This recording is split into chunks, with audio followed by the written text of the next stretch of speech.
What up? What up? Wake up, man. We live. What you doing? And What look, you doing? one of them days, one of them days, one of them days, One of them one of them days, man. days. Mm-hmm. One of them Oh, days. you better get a Red Bull. You better get a full throttle or something. Man, I need that. I'll have me a little. I'll have me a little wine today. Type of wine you drinking for the Um, viewers out there? Stella Rose Black, man. All right, all right, Yeah, Stella Rose Black. all right. Something light. Mm-hmm. Something light. I still gotta be able to function out after we finish. After we finish podding about, this episode. You're talking about your favorite person in the world. Right. Ooh. I want some more of that. Shit. How's your day, man? How you Man, doing? my day was good, man. Can't complain. Can't complain. Got off early. Well, got off not working overtime today. Chilled. So it was good. Shit, that's always Feel good. refreshed. Yep, feel refreshed, and can't wait to get into this discussion in a few. Yeah, man. Shit, that wine made me feel like I just refreshed. Let's see. There we go. Let's share this with those groups. Mm-hmm. Let's see. And also, you know what? I'm a basically for the group too as well. Look, we're almost to 1,000 members in the guys podcast group. That's a tremendous honor, and trying to get to that number. That's a monumental number. So tell a friend so they can be friends with this group and they can just refer other people. We got a lot of interesting things coming your way in this group. Just let y'all know. We got a lot of interesting things coming your way. And we also gonna make the we gotta get our YouTube up too, man. Mm-hmm. So go to our YouTube. Look, go to our YouTube page. Always put it out there. Subscribe, like, leave a comment. Your comment can be answered live on the show, or it could be basically a discussion for a future show. We look at our YouTube page. Look, become a subscriber. Get our numbers up there too as well. All right.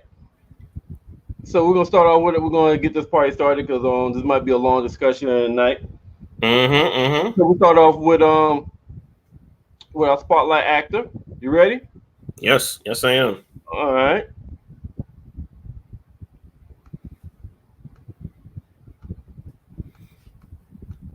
And the spotlight actor you chose, and I think is appropriate, was AJ Johnson. Rest in peace. This dude's a phenomenal comic. He basically has started in a lot of different movies, a lot of different basically movies. I'm gonna just give you a few here, a few that everybody has seen. I got The Hookup, Dead Presidents, Friday, Players Club, Menace to Society, and House Party. This guy has started in I ain't gonna say a who's who of movies, but look, those movies are very, very important. And he started and he died so young. Just like I said, rest in peace, but have to definitely give people their flowers while they're here. He's probably just looking at him now, he's probably one of the most underrated. I would say comedic actors, especially when you look at his resume, and you're like, oh, he's got a nice little resume. Yeah. I'm really give flowers, give him definitely some flowers. Okay. But I feel like Master P gave him his flowers while he was here. Oh yeah, he did. He most certainly did. Mm-hmm. So my actor of the week is Joe Morton. Oh man, great pick. This guy right here. Mm-hmm. He haven't really played in too many movies. I think he's more of a TV show. He's more of a TV show person. I don't know if y'all this for the 80s babies, but this is the same guy that was in Different World. Mm-hmm. I was about to marry Whitley and Dwayne Wayne came and fuck up the whole wedding. But We talked that's about probably that one of the before. most classic, memorable TV Scenes. moments in TV show history. So Mm-hmm. this is the guy that Whitney was gonna marry. But this is back in the '80s, so he looked a lot younger then. He also Mm-hmm. starred in Scandal, which was a Mm-hmm. major TV hit. He was the crazy dad of Olivia Pope that had that secret organization that ran Mm-hmm. the world. That was really the power behind the White House. And he's in a new TV show that's about to start. I think next week from the same producers as Empire Oh and wow. I think Star. And the name of the Mm-hmm. show is Our Kind of People. Oh yeah, I Mark heard about that. was in there as well, Mm-hmm. but Mm-hmm. All Kind of People starts next week. So that's my spotlight actor of the week. Mm-hmm. All right. So now we got let's see, let's go with the throwback movie of the week. And we're gonna keep it in order since you went first the first time. Let's see, your throwback movie is boom, Dead And President. again, I had to lead right into that. Had to lead into basically this because he starred in this very very powerful movie. Again, if you have never seen Dead Presidents, such a classic movie, such a classic movie. Um, Basically, dealt with like the war, the effects it had, like with especially us, black people throughout the war. It's a beautiful story within there. Like I said, starred Lorenz Tate, Chris Tucker, Samuel L. Jackson's in the beginning. It's a lot of people in this movie. Very, very, and I wanted to pick it because, like I said, AJ Johnson was in that pivotal scene when Samuel L. Jackson shut up the ball. He's talking about, look, here go all my money. And this is a very, very look. Dead President speaks for itself. It's like basically, especially around Halloween, you'll see people in that white face or what have you. Very, very powerful movie. How suggest you see it? All right. So my throwback movie of the week is I Got the Hookup. Holler Yes. if you hear me, starring with Master P. And I picked Mm-hmm. it for the same reason. Um, Rest in peace, AJ Johnson. But this was his first leading role. Mm-hmm. Master P gave him his first leading role. This is probably his best role when you talk about as not being typecasted. So he's Mm-hmm. co-starring in this movie. I Got the Hookup. But Master P came out I think in '98. It's a funny classic. So if you're AJ Johnson fan, Master P fan, kind of a throwback hood movie, comedic relief. Check out I Got Mm-hmm. the Hookup. So now that it's our date night movie time to talk about Mm-hmm. date night and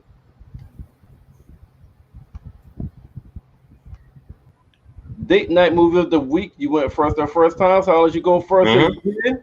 And here's yours, Valentine's Day. Go ahead. Yeah, man. Look, this is a very, very good movie. It's like literally a who's who of Hollywood is in this movie. It's about like couples and singles basically in Los Angeles, basically breaking up, making up, and finding their way on Valentine's. Basically, and also dealing with the expectations of Valentine's Day. I'm gonna tell you just a few people that are in this movie: Julia Roberts, Jamie Foxx, Anne Hathaway, Jessica Alba, Bradley Cooper, Patrick Dempsey, Hector Alonso, Jamie Foxx, Jennifer Gardner. Um, it's a lot. It's a lot of people in this. And Ashton Kutcher, Queen Latifah. It's a lot of people in this. George Lopez, Shirley MacLaine, Emma Roberts. This is a very, very like I said, it's a great date night movie. A lot of heartbreak, a lot of basically some heartbreak in it, but also you see some people getting together. It's a really, really nice movie. Haven't seen it in a couple of years, and it came across. It's actually showing now on the HBO Max. So Okay. if you have HBO Max, watch that movie. I have to check that out. Mm-hmm. So my I kept the same theme, man. Same theme. My date night movie might not Mm-hmm. be the classic date night movie, but you and your significant other can watch it. It'll be Mm-hmm. something for y'all to laugh at. The Players Club. Mm. It truly So is. same Man, that's same so thing, great. yo. AJ Johnson, rest in Mm-hmm. peace. He also played in this movie right here. But you also had Bernie Mac, who's also left us. You got Jamie Foxx. You got Ice Cube. Um, and everybody knows Diamond. And Mm-hmm. so um, it's not your classic date night movie that I normally choose. But like I said, same theme. R.I.P. AJ Johnson. Yeah, AJ It's a Johnson. comedy Yeah. movie. Mm-hmm. Bernie Mac is running a strip club. Mm-hmm. Diamond is a stripper, but she's not your normal stripper. She is trying to graduate from college, and she needs Mm-hmm. money. So she's stripping only to get money to graduate from college and try to get the stripper life and have a happy ending. But yeah, Mm-hmm. this is my date night movie of the week, The Players Club. Now, our next thing is our binge show of the week, a TV show Mm-hmm. that you can binge watch, whether it's in the past or something that's coming out. So, say your binge show of the week is Midnight Mass. Go ahead and tell us about that. All right, this is coming from the people who basically brought it first. It comes on Netflix. It comes out this Friday. It's from the people who made the Haunted on Hill House. It's basically from the creator of that. It's based on the tale of like this isolated island community. A guy comes back home. He's trying to come back, make amends, and all of a sudden now, while he's there, is a priest that's very like energetic, and a lot of unexplained events is happening right around the time that happens. And look, the Haunted. If you ever seen a Haunted in the Hill House, how that quote unquote trilogy was, and they said this is scarier than that. And Okay. highly suggest anyone who likes scary movies. Great plot line. It comes out this Friday. I cannot wait. To come out this Friday Comes out this Friday on Netflix. on Netflix. Okay. Netflix really be coming out some good series. Oh yeah, I've been waiting on this. Now, my binge TV show of the week Mm-hmm. is a TV show called C. I've got to watch that. You That talked about that off air. Gotta go watch that. that's the name of it's called C. Mm-hmm. So um is in the future, Mm-hmm. and a plague went around, hit the world, and it brings the human population down to like 2 million total, like around the whole world. It brings it down to like 2 million, and even though it's like 2020, it's like 2085, something like that. Mm. But it looks like medieval time. You're riding horses and stuff like that. But the Mm-hmm. plague has killed everything off. All right, like all the Oh all wow. the, all the stuff that we see in 2021 has been Mm-hmm. damaged. It doesn't work anymore. There's no electricity, and also it has left everybody blind. Everybody Oh is wow. Yep, everybody is blind, and to the point that they have a couple people in there that can see, that have Mm-hmm. sight, but they are considered witches. So if you can see, you considered a witch, and like they did in the old days when they had like Salem's Lot, they'll Mm-hmm. bring, they'll if they find out you can see, they'll capture you and they'll Mm. Mm. so the Oh, this really look good. so Mm-hmm. yeah the it's like two babies that was born with sight Mm-hmm. that's supposed to be kind of special. Mm-hmm. Queen is afraid of these babies born with sight. So she has a general that's called a witch finder hunting He's killing anybody that can see. He's been killing them. But these two special babies, he's been ordered to find. And for like 17, 18 years, he's been looking for them and can't find them. He's been looking for these two certain ones to kill him. And that's kind of like the plot of it. Got Batista in there. They got Jason Momoa.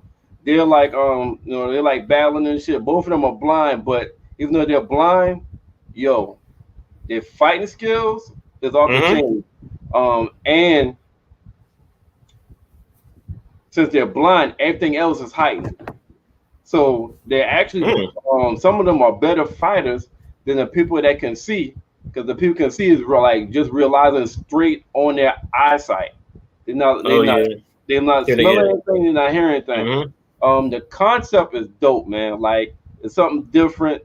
Like I said, it looks like medieval times, but it's way in the future. All right. Yeah, I'm gonna watch it this week. It's on Apple TV. Okay. All right. It's on Apple TV. So yeah, we're looking for something different. It's only on the second season. It's episode 3, season 2. It comes on, I think, every Sunday, I believe.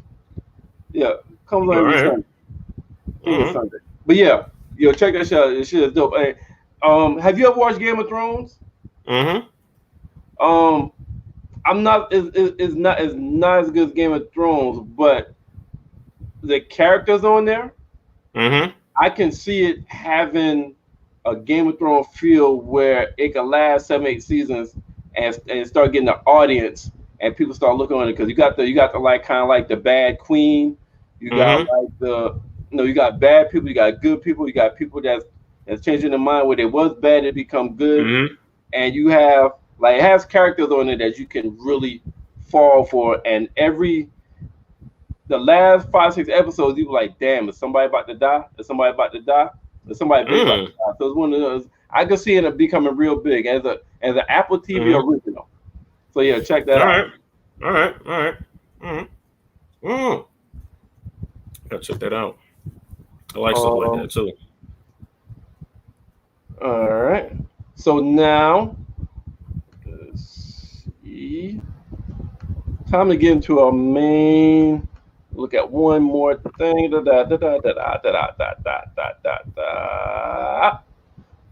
right. So now it's time for the main topic, what we came to talk about, which is this episode 9, right?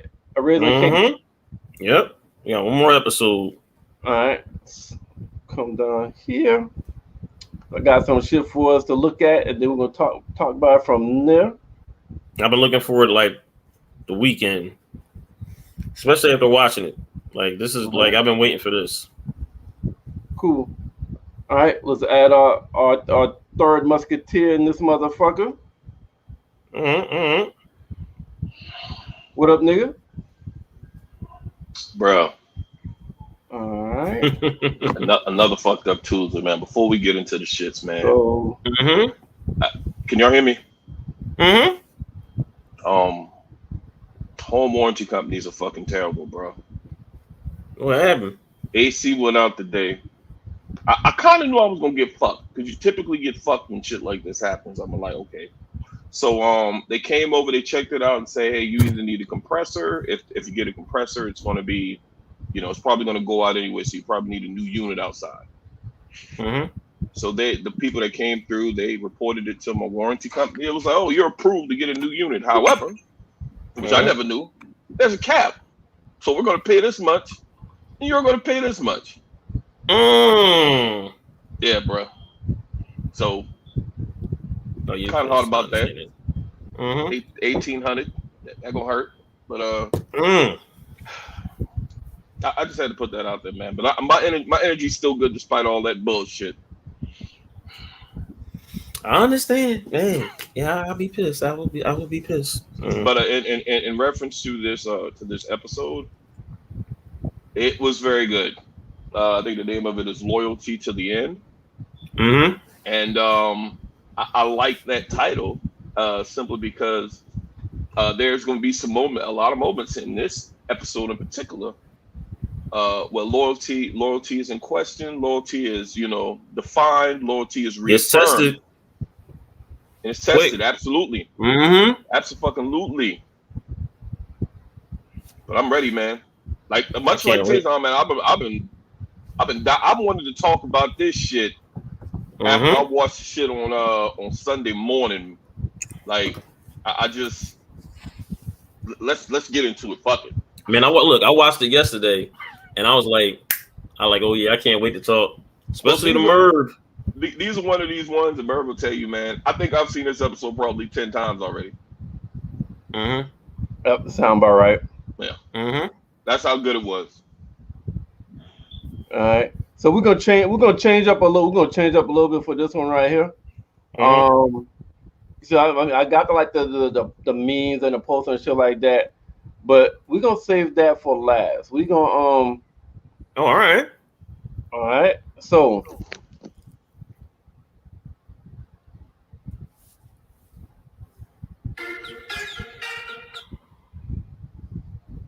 Sorry about that. now you good. Just turn that shit off. All right, then.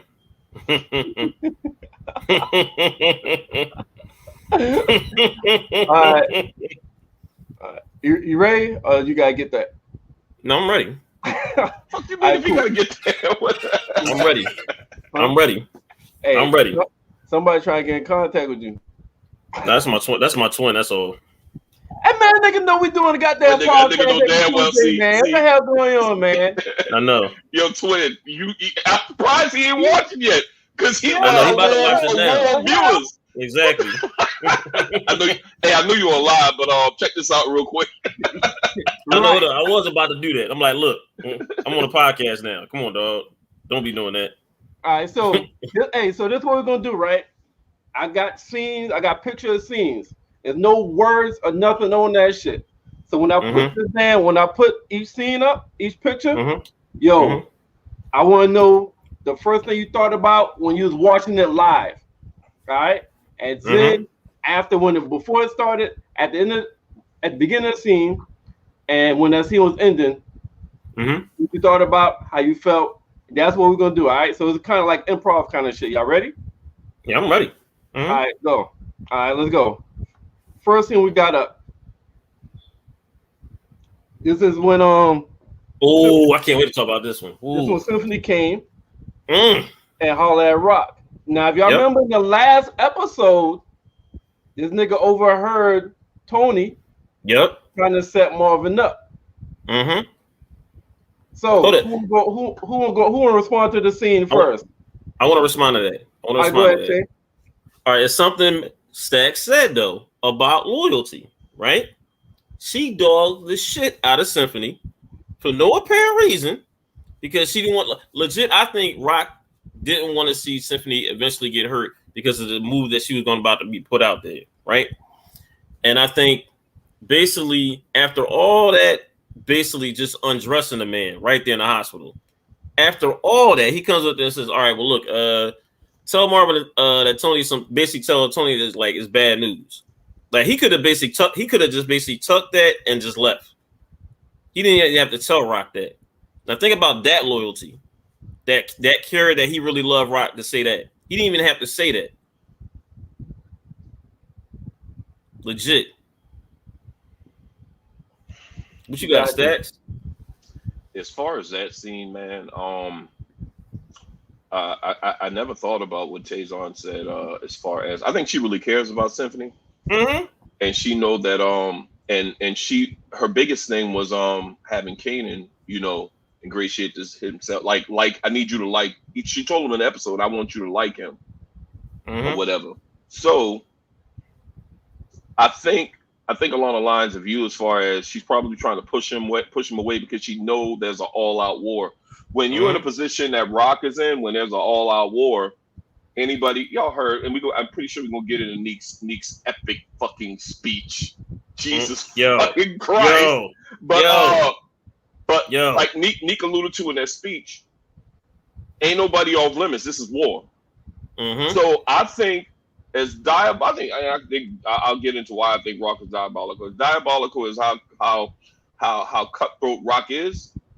she deep down cares about Symphony, and she kind of wanted to shut him out. Kind of like, hey, you go back to power, Merv. Like when Milan had Ghost by the balls, and he said, we know your family sleep at. We know about Angela when he broke up with Angela. Along those same fucking lines. That's how I feel about that whole situation.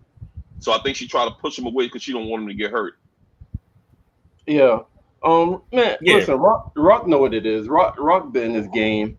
I mean, shit, she's the queen pin. So, and also, if y'all remember the movie Heat, a classic phrase in the movie Heat is always never be around or deal with anybody that you can't walk away from within 30 seconds. Yep. It was even a time frame. Said never be around somebody that you cannot walk away from within 30 seconds. 30 seconds, yep. That's one. I agree with that. Also, the second thing is the more people you care about, in the street game, the weaker you are. Yeah. The more people you care about, the weaker you are. Also, more people you care about, the more liabilities you have. So with Symphony it's almost like Kanan is her blood. Lou is her blood. Marvin is her blood.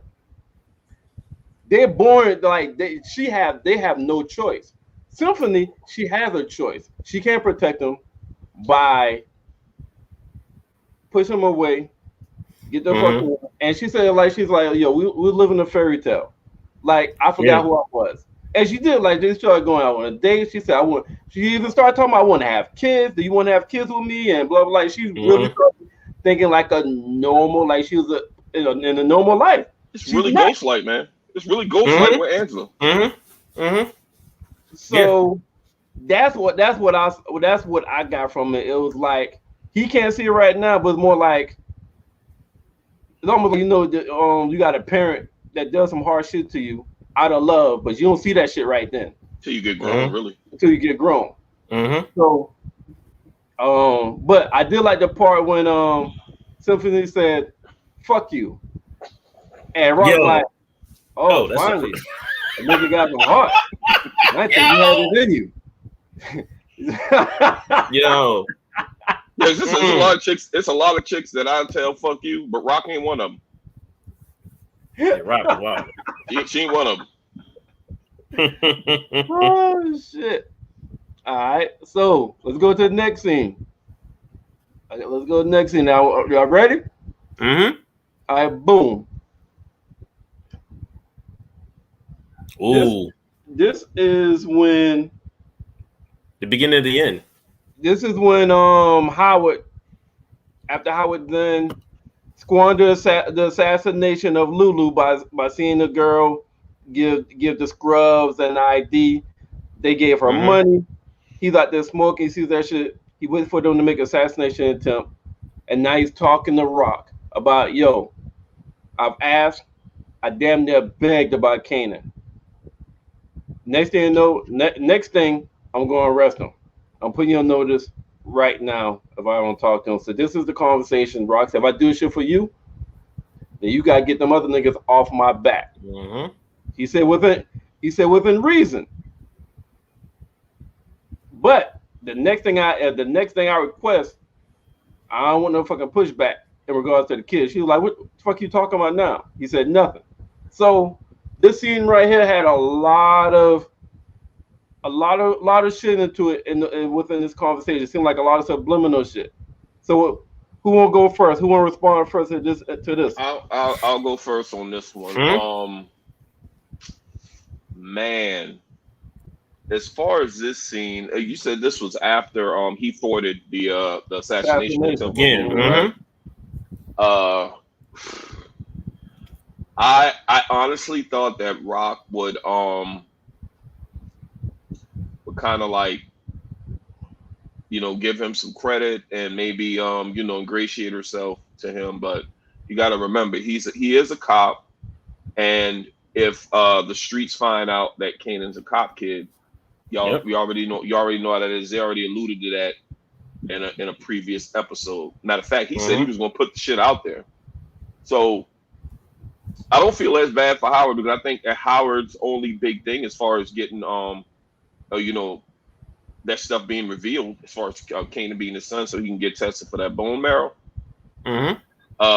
But I don't want to get ahead of ourselves. But boy, rock cold motherfucker. That's all I got to say, man. We'll get into that shit later. But that's one. She's cold as ice. Yo. Yeah. I'm a. No, you want to go next, Merv? No, go ahead. Man, she's cold. I think you was right, Stacks, in terms of I thought she was going to pass. But the thing is, what his problem was, he was pressing that issue with Kanan, and she like, all right, man, look, you got to go. You got to go. And hold up, I knew it right then and there when he kept pushing. I was like, yep, he ain't gonna be around long. I knew it. I was like, he ain't gonna be around long. And remember when Rock asked him, like, yo, you all right? like, and he didn't have like no response. It was like she knew something was up, but she couldn't really put her finger on it anyway. But I think that was the beginning of the end for him. Like that, when he kept pushing up, talking about he want to arrest his son and his own. No, I think that was the truth. I think she was going to pass, but he kept pressing her so hard. That was it. He dug his own grave. Oh yeah, the preview. Legit. I mean, we know he ain't dead because we saw the preview. Well, I saw the preview for the next show. So, yeah. I hope that wasn't a spoiler alert. Y'all did see the preview, right? Yeah, I never look at the previews. Shit. If he is. I mean, But I mean, but the last two niggas that we thought was dead is alive. So for anybody to think that nigga's dead right now on these shows is crazy because if Scrappy survived. Hey man, Nick Merv, I don't believe no deaths and no show up ever since Jon Snow. So I mean, I'm not. I ain't fitting. Y'all can see motherfucker get shot in the motherfucking head. I won't believe the motherfucker going until I gotta see him in the casket. Yeah, exactly. I gotta see him in the casket. Shit. I think this is gonna be interesting. I don't think he does nothing to Kanan because I think it's gonna be a proposition. Now I think it's gonna be a serious proposition. Like to him, like, look, I'm either gonna finger your son for the murder or he gonna give me this bone marrow. Now he's not do anything to his son because he needs him. Well, I mean, could I give a bold prediction real quick? Oh, you want me to wait? I'll probably forget about the shit. Go ahead. Do the bold prediction. The proposition is going to be, I think Rock is going to be kind of forced to tell him what the plan was because he's going to ask him when he say that coat that's not yours. So I think Howard knows that's fucking Unique's coat.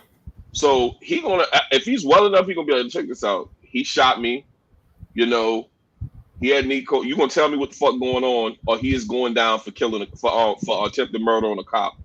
And this is what I want. This is what I mean. I agree with that. He's gonna say that this bone marrow thing is going down. You gonna tell him who I am? This bone marrow thing going down, and he is going down for murder. So I mean, on a cop. So if Kanan goes now, you gotta realize he's dealing with death, and she's dealing with, Kanan possibly going to jail, being tried as an adult, and all that shit. And as far as being a cop killer, but that's just why I think that's going to be part of the proposition because she loses Kanan, he loses his life if the deal doesn't get done. Hold up, and this is something it was a thing that was said in this show. Ain't nothing more dangerous than a desperate nigga. Absolutely. Yeah, that is a whole fact too. He said ain't nothing worse than a nigga that ain't got nothing to lose. I think that's what he said. Yep. And look, Howard got nothing to lose. Nothing. Like he gonna make hold up. I think I agree wholeheartedly with what you just said, Stats. I think that's gonna happen. Like it's either he going to jail or he gonna get this bone marrow. One or the other.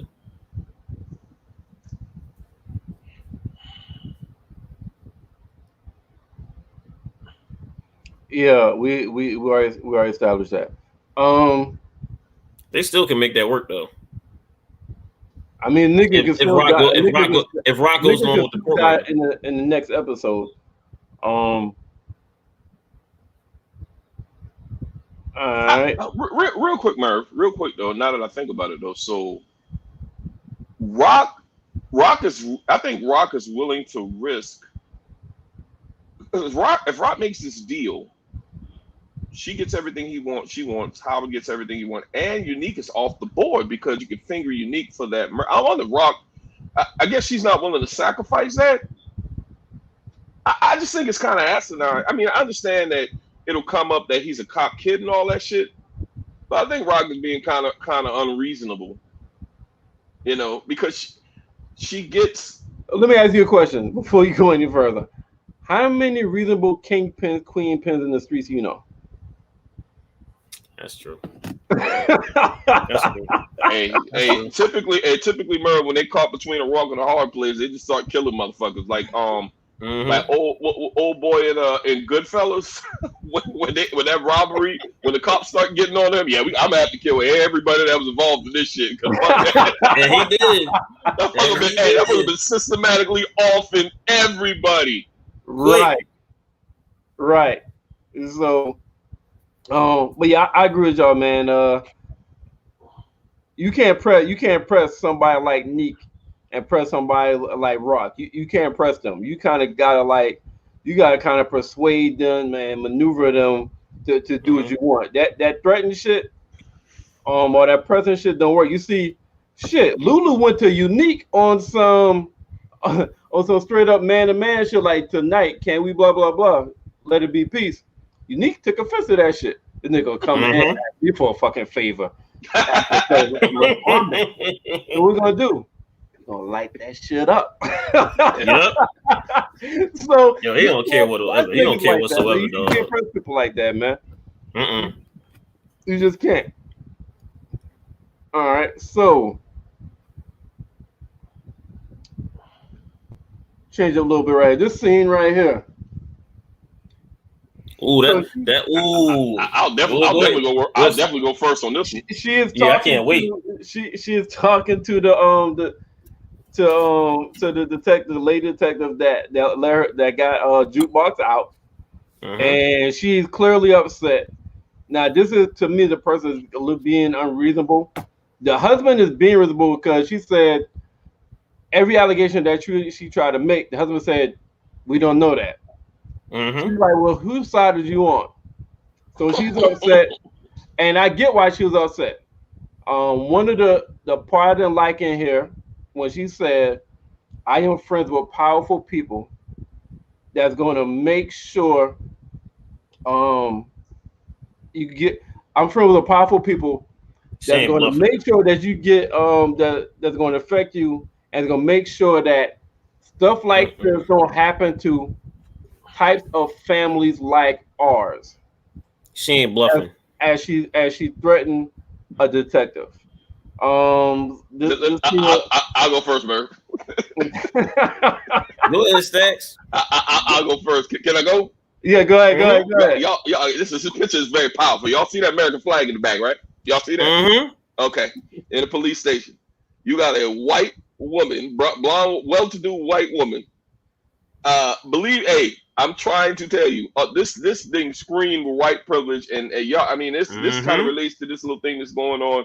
The chick that was missing, that got murdered, Gabby Patino, that you see on your news feed every 5 minutes. When she said that, I'm like, oh shit, Juke is in trouble, because when she said that shit, Merv, those were all facts. I know powerful people. She pretty much said, she should have told little girl, I'm white. I'm a rich, we are a well-to-do white family. You really think this shit over? I know people, motherfucker. So this ain't the end of this. And Merv, when she said that shit, I'm like, damn, Juke is fucked. Ain't no way out of it. Because a woman like that, she hell-bent on revenge. Like, she is calling Juke. She is telling people that, that Juke murdered her daughter. Which is in no way, shape, or form. And the thing is, I hate when people, I mean, granted, you gotta put some accountability on your child. You gotta put some accountability on your fucking self. for not accepting your daughter, because that's what ultimately led to her doing this shit, not accepting who the fuck she is, and that shit does happen a whole fucking lot. But yeah, when I saw this scene, Merv, and that American flag in the background, I'm like, yeah, white privilege is going to win and juke as fuck. Tay. All right. I totally agree wholeheartedly with what Stack's saying, but also I think this particular storyline is gonna carry over to season 2. Because I sense the thing is, I think you have to understand too, what this lady is basically saying is, right, she wants to ruin Jukebox's life, period, point blank. She wants Jukebox to go down. But the thing is, also remember now, anything that's going to happen with Jukebox is going to basically spill over to her dad, spill over to her uncle, and spill over to her aunt. Now, you don't want basically everybody to know the family business. So I think the white lady is going to probably have to go next season. Hey, you know what, man? I ain't got no problem with that either. That's a good point. Neither do I. Like, I think she got to go, because if she keeps basically saying like the Jukebox, then people gonna start looking at Jukebox, looking at her family. It's like, no, she got to go. Like you are like you going into today. It's like again, she doesn't know really how dangerous Rock is, and the rest of that family. This goes back to I mean, especially back in the '90s, man. People, black people, people that dealt drugs was very careful about what drugs it was dealing what neighborhoods it was dealing drugs in, and not only because the cops patrol these neighborhoods even more, but if you put some bad drugs out there, it's more widely publicized that there's a drug death or overdose in the white community, because as we saw with the opioid, it's opioid crisis versus the crack epidemic. Yep. Yeah. So there's this difference, and it's more light shine. I mean, it's more light shined, as far as more of a police presence and investigations and shit like that when a white person dies of OD over some drugs and shit like that. That's why they was making it adamant, like that's why Marvin was like, you selling this shit to white folks and blah blah blah blah blah, because he already knew what it was. Exactly. Yep. Exactly. All right.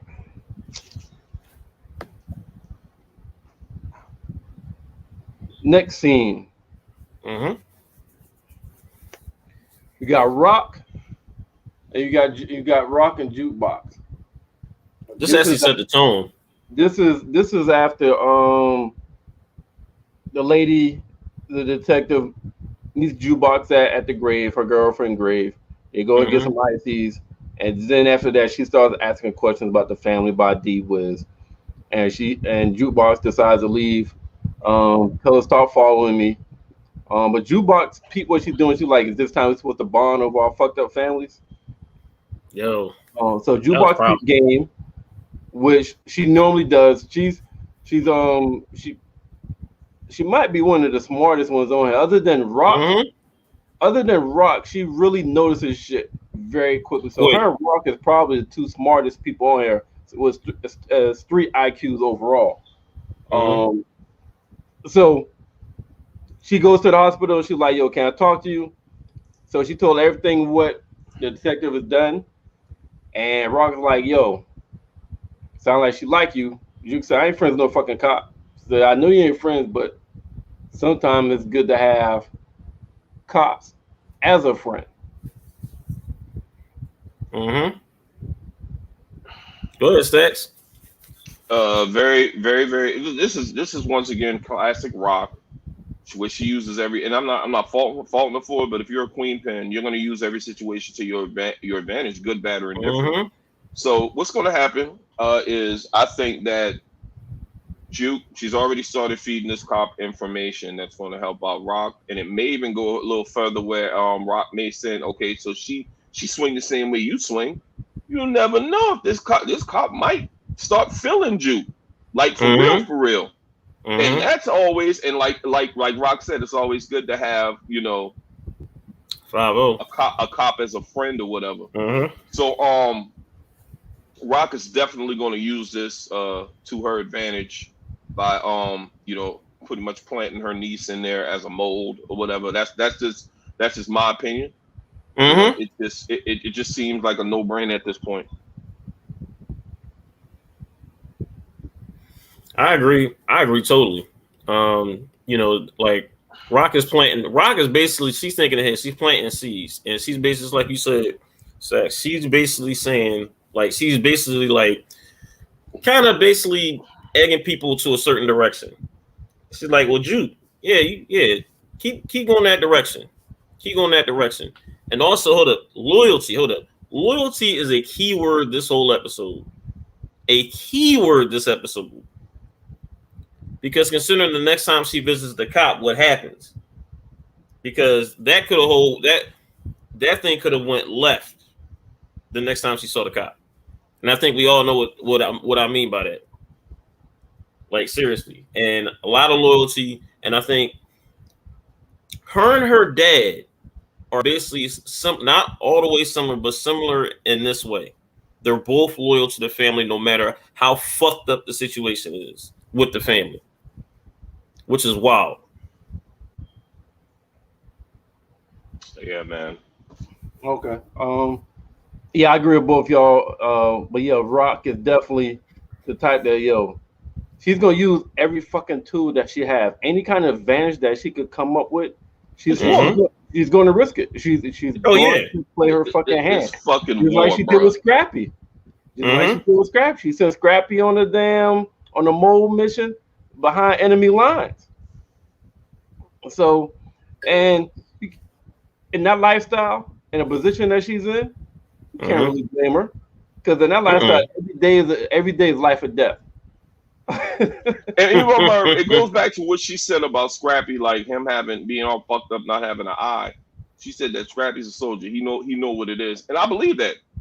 We gonna see Scrappy with a patch on next season, still riding that flag for the family. Mm-hmm. Shit, I think that's next episode. Love that too. Yeah. Mm-hmm. Oh shit. So Rock is also a good motivator. A phenomenal motivator. She damn black female Tony Robbins up in this motherfucker, man. She put some shit in your head, man. She'll send you off into combat, man. She like a general, so to speak. Yeah. Moving pieces around that board. Yeah, she's very inspiring. She will inspire you to want to do some shit. So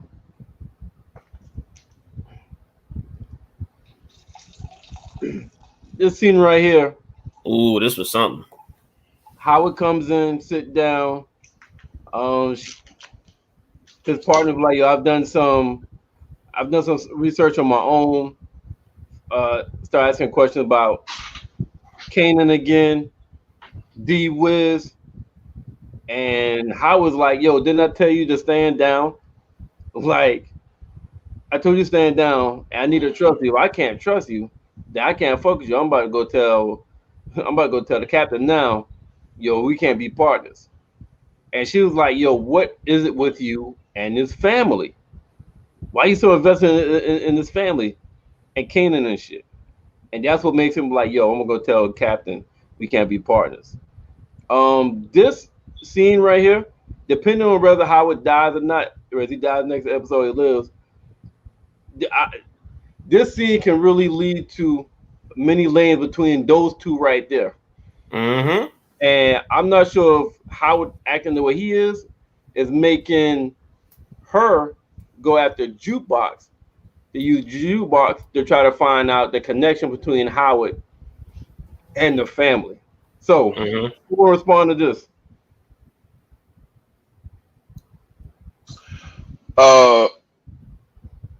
I forgot her damn name in the fucking show, but this detective, she's a really good young fucking. You know what, detective? In order to be a detective, you got to be a nosy motherfucker, man. You got to be like a nosy motherfucker at all time, because this motherfucker she's really good by police standards. Hold on, Detective Burke. That's her name. Burke, right? Detective Burke. She's a really good young detective because she's. I mean, and And I'm pretty sure Howard is a fucking veteran. Streets know that motherfucker. Y'all heard what he say, he's a reckoning. So he probably knows all this shit, but he didn't think that she would be figuring out all this shit. Quick. That's why he tried to divert us. I told you that kid ain't got nothing to do with this. And she had the balls to question him, like, what is it with you in this family? Because she knows it's something, because she's putting all the dots together, but he's steadily trying to divert her. But my thing is that her not being his partner no more, does that take her off the case? Or does that take him off of that case? Probably her, because she's the rookie. Yeah. But she's a really good detective. She ain't gonna stop. She's one of the motherfuckers that's not gonna stop though. Regardless, if she gets thrown off the case, she gonna still be that motherfucker that's trying to figure out shit. We seen that in a lot of shows with cops and shit like that. You're no longer on the case. Next thing you know, at the end of the movie, the motherfucker done solved the case and get fucking congratulated. Hold up, but also remember she comes from a cop family too. Right. So that's like, and remember she's living her brother's dream. Yeah. So that's what you said. All right. So this right here.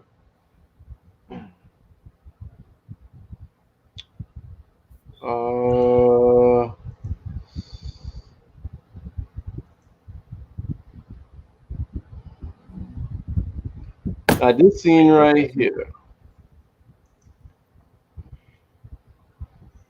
Let me make sure okay. All right. This next scene is probably one of the most powerful scenes in my opinion. Did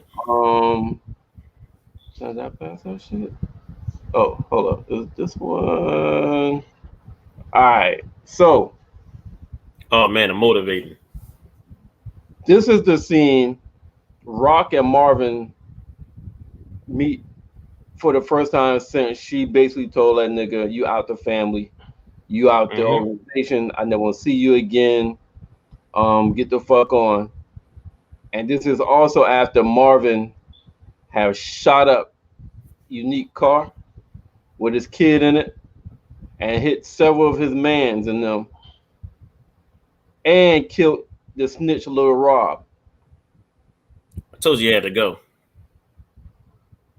So Rock admits, yo, I can't do this alone. You can't do this alone. We need each other to survive this right here. I got some shit to say, but I'll let y'all go first. If y'all want to go first. I was happy about this scene actually. But the thing is, though, I don't know if Rock is being sincere. She could be pulling Marvin back in just to get him to do some shit that she needs him to do while Juju was down, and then still, outcast that motherfucker.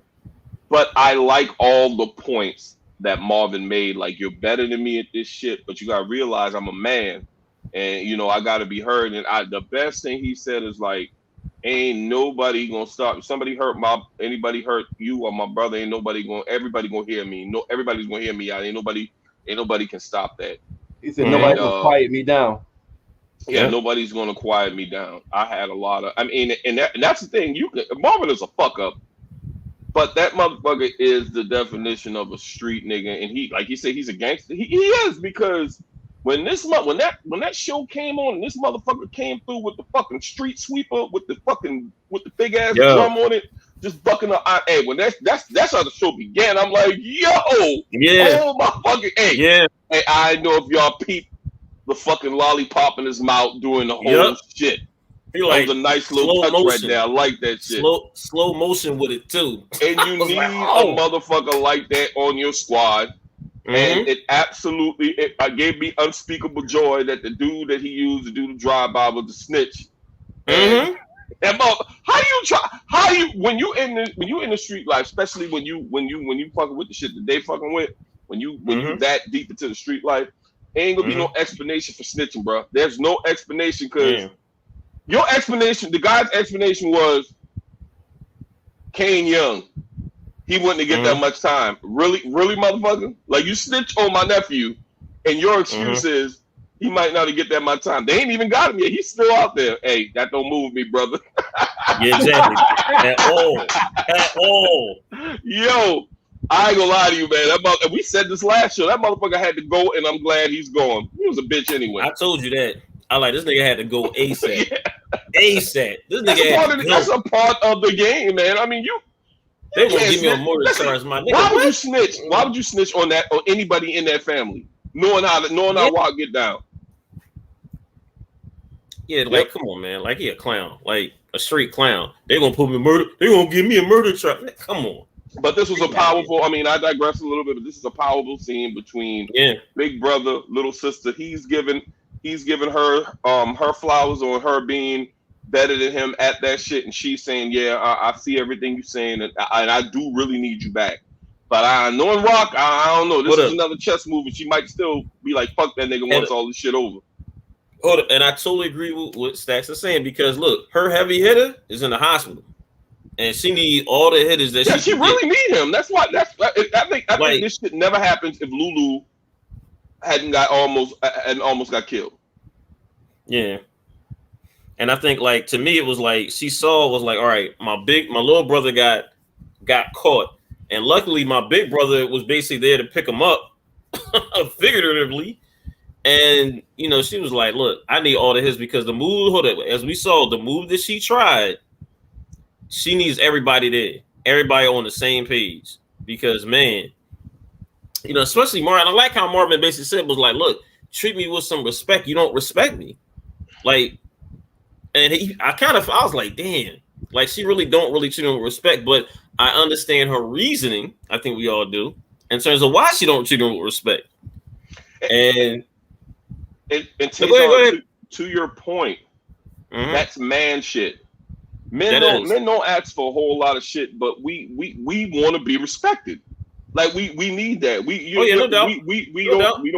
don't do well with. We don't take kindly to disrespect or lack thereof. We just don't. Yeah, totally agree. And that's why I said that conversation needed to happen. That conversation definitely needed to happen.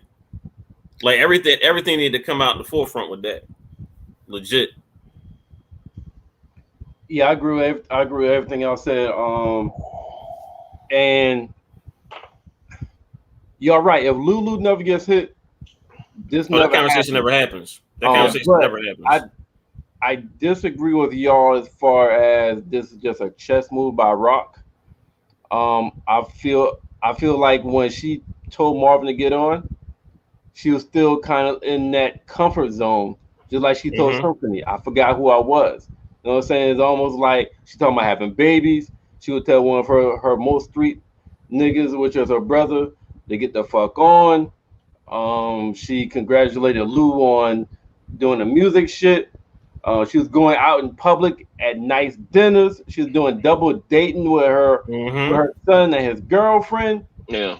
So when your little brother, somebody close to you, is almost murdered, it'll change a no one nigga mentality. So I think it checked her. She got a reality check like, yo, I need Marvin. I'm slipping. I need Lou. Yeah. Marvin, my bad. Yeah, I got a reality check. Nick checked my ass, and I need you. I need everybody around me. I need people that I can trust. I need my family here. So I think this is really authentic, especially when she put her fist up. Yeah. She said, "Fam," and he fist bump her back. I think it was authentic. Just like when she told me this shit. I forgot who I was, but never again. And them motherfuckers forgot who I was, but they're gonna learn and they're gonna remember who the fuck I am. And I also hope that you got another scene that comes into play regarding that particular statement in terms of knowing who she is, because there's a scene later on in this show. Come to find out, like in terms of who or what person, where did she get that from? Well, we'll just wait and see. All right. Okay. All right. Because that's something. So I left that scene up the whole time because that's probably one of the best scenes or most powerful scene in the show. So I left that up. I left that up the whole time. So we talked about this a little bit. We don't have a deep dive. Do y'all have anything y'all want to say about this right here?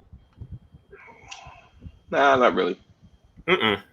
Okay, we done talked on that right there. Yeah, we already talked about that. Yeah. Now, this next thing we'll go to. This might be the thing you talked about, but y'all remember before the scene we just talked about?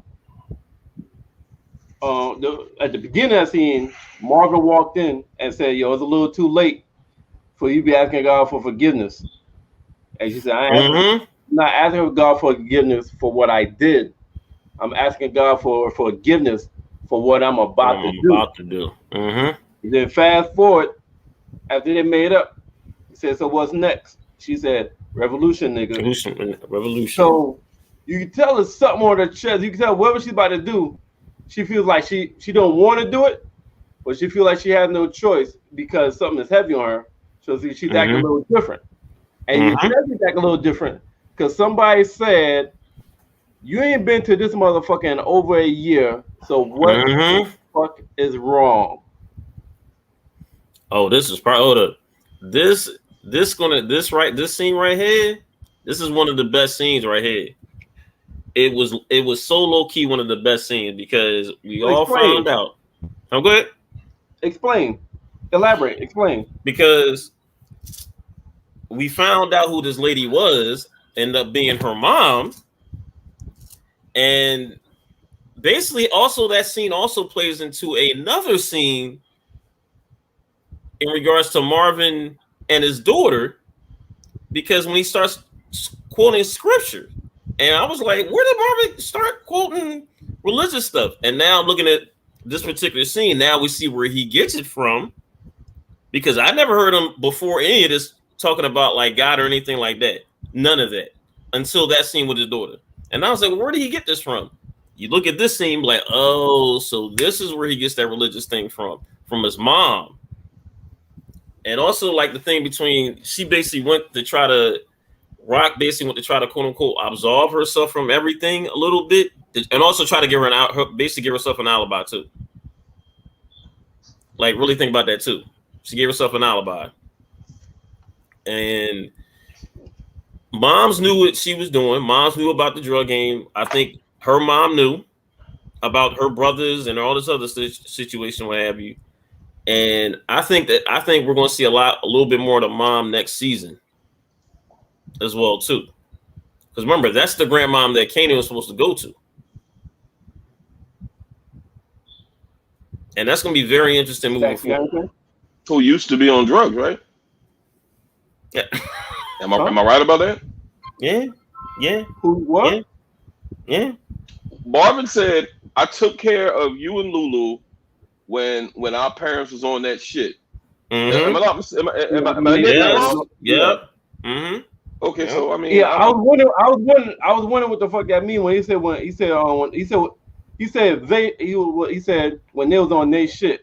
So I don't know what he didn't say that shit. He said they shit. So I don't know if it's drugs or just or what else. At any rate, I mean, hell, Tommy went to fucking church to confession when he was actually the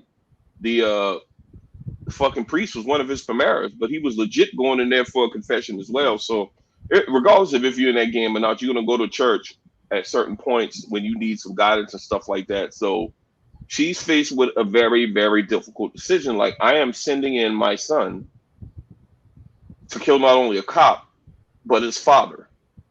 Mm-hmm. And I think that ties into what she was saying about I'm gonna need forgiveness for what I'm about to do.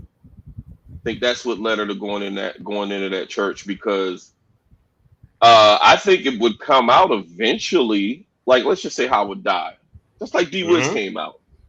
Mm-hmm. Like, eventually she'd have to tell him, yeah, that was your dad. You know, I sent you to kill him, but it was a means to an end. It was to keep. Once again, it was to save your ass. Mm-hmm. You know, but that's what I think as far as that scene. She went into church and she was looking for God, and she was looking for her mother to tell her some shit where her mother didn't. Like, ain't this shit, and all of this shit you done been through, and it's all on you. That shit ain't on me at all. And I was like, ooh.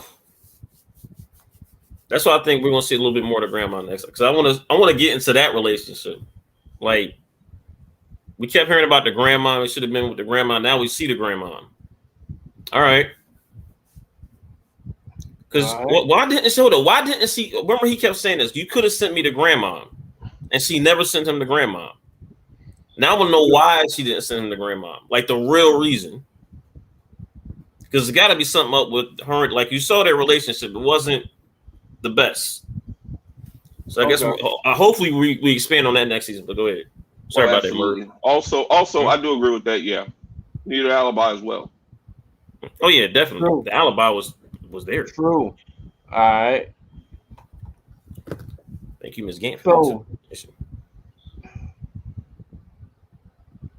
So Marvin and Rock made up saying, "Get your street niggas on the corner, cause we're gonna need as much loot as possible to pay for what we're about to do." So Marvin, being Marvin, was told to get all the street niggas together. Who the first person this nigga calls? He tells Kanan, "Well, your mom told me to get all the street niggas in, so that got to mean you." And it was like, "Yo, we're at war. All soldiers on deck, cause we're at war." So he got him cleaning the He must sound like he's scraping the serial numbers off the guns and shit. So they're getting all the guns ready. All right, so about this scene right here. Anybody want to talk about this scene? Just this scene. Oh boy, this was just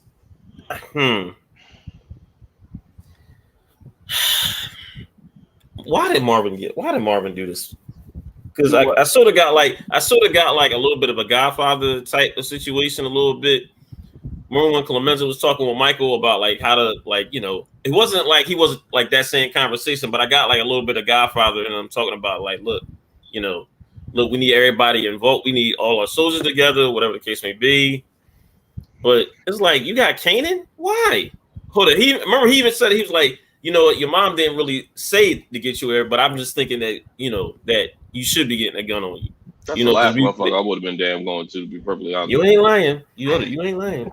You ain't lying. Mm-hmm. I would have outsourced first before I do that shit. I mean, there's some street niggas all over Queens, so you could go ahead and damn do that. Like I think those hitters that Unique sent was outsourced, if I'm not mistaken. Yeah. Oh yeah, probably. Oh, and he did outsource. Man, Unique. We got it. Hold on. I'm done with that because man, the Unique thing was whew. All right, so I might go to another scene, but before we go to the scene, we'll have a little Woosah kind of icebreaker moment. So, Tay, you familiar with Lil Boosie? Yeah.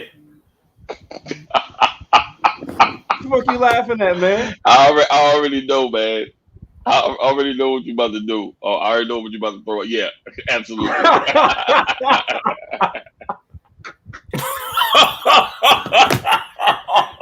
Yo, I saw this shit and I thought this shit was hilarious, but so motherfucking fitting. That had this meme up of, it said Marvin when he popped that tape in, and how Marvin transformed into fucking Lil Boosie. Yo. Yeah. Man, yeah, and Lil Boosie, hey, man. Yeah, so this Lil Boosie is the biggest homophobe in history. Yeah. Ain't even close. Well, when we had TV show history, I don't know yet, because now that was a little icebreaker, a little prep to this next scene right here. When this nigga find this tape, them pictures, yo, I want you to talk about. I just got this scene up. I want y'all to expound on this scene and what happens when Jukebox comes home, because this is basically the same scene. And the reason why I told y'all the last scene, just talk about that, because the last scene led into this where Kanan was like, yo, I can't listen to fucking Smokey Robinson and I'm about to go in a fucking corner. Like, I'm not gonna get some shit out of jukebox. I know she got some shit. Kanan always calls some bullshit, man. This is all Kanan's fault Yes. once again. Once the fucking again. He ain't like he gotta listen to some different type of fucking music. Motherfucker, doesn't even matter. You about to go to war, motherfucker. Exactly. He's talking about change the music. I'm like, wait, what? You gonna put him in the mood? So if you don't ask to change it from Smokey, which Marvin was vibing to, Marvin would have never went in a jukebox room, would never start looking for some shit for Kanan, which Kanan gave this nigga a reason to search for shit because he always searching through jukebox room. And this how you find the pictures. You find the tape, put the tape in, heard him start singing, and this nigga lost it. This nigga lost it. Y'all want me to go further? Y'all want to take over from here? No, you can go ahead. Okay, so jukebox comes in, and the level of look of disgust on Marvin's face was crazy. And even though this was his daughter, it's like he saw something completely else when she walked in. Like he said some disrespectful shit I've never even fucking heard combined. He was like, so, were you some kind of girl faggot? You some Lebanese shit? You trying to say lesbian? Yo, that Lebanese shit was funny, man. That made me laugh. That whole thing was funny as fuck. That had me laughing. I'm like, yo. And before anybody gets offended about the F word, man, this is the '90s, and that term that's what was said in the '90s. Free flowing in the '90s. Yeah, that's in the '90s. We're reviewing the show, y'all. We're reviewing the show. And so you try to say lesbian, but they said Lebanese. And so it's almost like Juke was like, well, she's dead. And I think when she said that she's dead, she expected her father to have some compassion. a little bit of compassion or sympathy or empathy or something. This nigga said that motherfucker was relieved. Right. That's good. Better for the world. She's a violation. She deserves to be dead. Yo. God don't like that. Hey, I've never seen Hey Merv, I've never seen this series of disrespect in one scene. In this long time in TV history, I've seen that level of disrespect and such occurrence in one scene, bro. Yo, total disrespect. And the level of disrespect kept going up. Like, my girlfriend's dead. Oh, good. Shit. She got what she deserved. Yo. Wow. That was man. Like he literally making it sound like, yeah, that's God's plan right there. Yeah, that's how the shit was supposed to go down. She said, yeah, God don't like violations, and she was a clear violation. So, which made Juke even more upset. So Juke was like, so what is you? What that make you, Marvin? Because you a whole violation. Yeah. Well, she addressed with that. This nigga came back with more disrespect, and then Juke, I thought she was just gonna swing on him. I didn't know she was about to cock spit on her fucking dad, yo. Ultimate sign of disrespect. Straight spit on that nigga. And then that nigga slapped the fuck out of her. After that, they fighting like strangers. She gave him a 2-piece, didn't she? Yeah. She hit him with the book and started him. And Duke came and said, "Bat." And Martin chucked that shit off and grabbed her by the throat and said, "You may think you a nigga, but you can't fight like a nigga." That's important too. Yeah, you're right. You're right. Who said that? Put that back up. Veronica. Yeah, Veronica. The last person? No. The one that said she saw her mother. Yeah, hold on. I'm gonna put it up. Yeah, Veronica. Okay. You're right, because when Jukebox first walks in, he immediately said, It's your mother people. Yeah. She got she got fucked up people in her genes. This comes from your fucking mama. So obviously, you're right. She's right, Veronica. He might just see her mother in her. So they sound like they must be on good terms. Now we'll see the that. mom in the next season. Shit. So they can't be on good terms because he's the custodial parent. Pretty much. That's wild. Marvin's the fucking custodial parent. And the craziest part about it is why. That's the crazy part. Like it sounded like the mama left Juke there. I don't think it was court appeal. No. I think she left her. Yeah, she left. Had to. There's no fucking way. Not even in the 90s. Ain't no fucking way. She had to. So but this scene was powerful because it seemed like Marvin caught it. He remembered who the fuck he was choking. Like, oh shit, yeah. My daughter. My daughter. Go, and the way she walked out, the way Juke walked out, it's almost like Juke would never be the fucking same. As you like, yo, Juke. Now let me ask y'all this. Anybody that want to respond to this scene, I want you also answer this question. What the fuck y'all think is going to happen when Rock find out?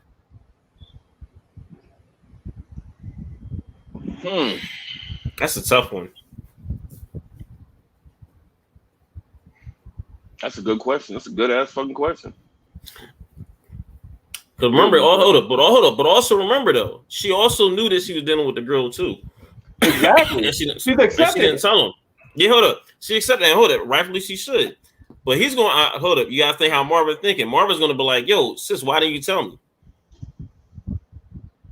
I don't see Marvin approaching Rock on that kind of shit. I see Rock approaching Marvin like, "Yo, how the fuck you put hands on her?" Oh no. Yeah, I agree with that. As he should. Because you don't put your hands on your daughter like that. That's some clown shit he did. Well, let me ask you this now. Your daughter spit on you? You ain't gonna check her ass? I'm gonna check her, but like, you see how he choked her? Like, that right there. So I was just playing devil advocate. Juke spit on him, threw a book at him, and hit him with a 2-piece. I probably been. I think I'm still not hitting my. I'm still not doing that. Yeah, I can't do that. I can't do that. I can't. I'm probably like, all right, look. You said so. But also the level of disrespect that he did. But the level of disrespect that he did. The level of hold up. The level of disrespect he did prior to that was man. That's unforgivable. Everything.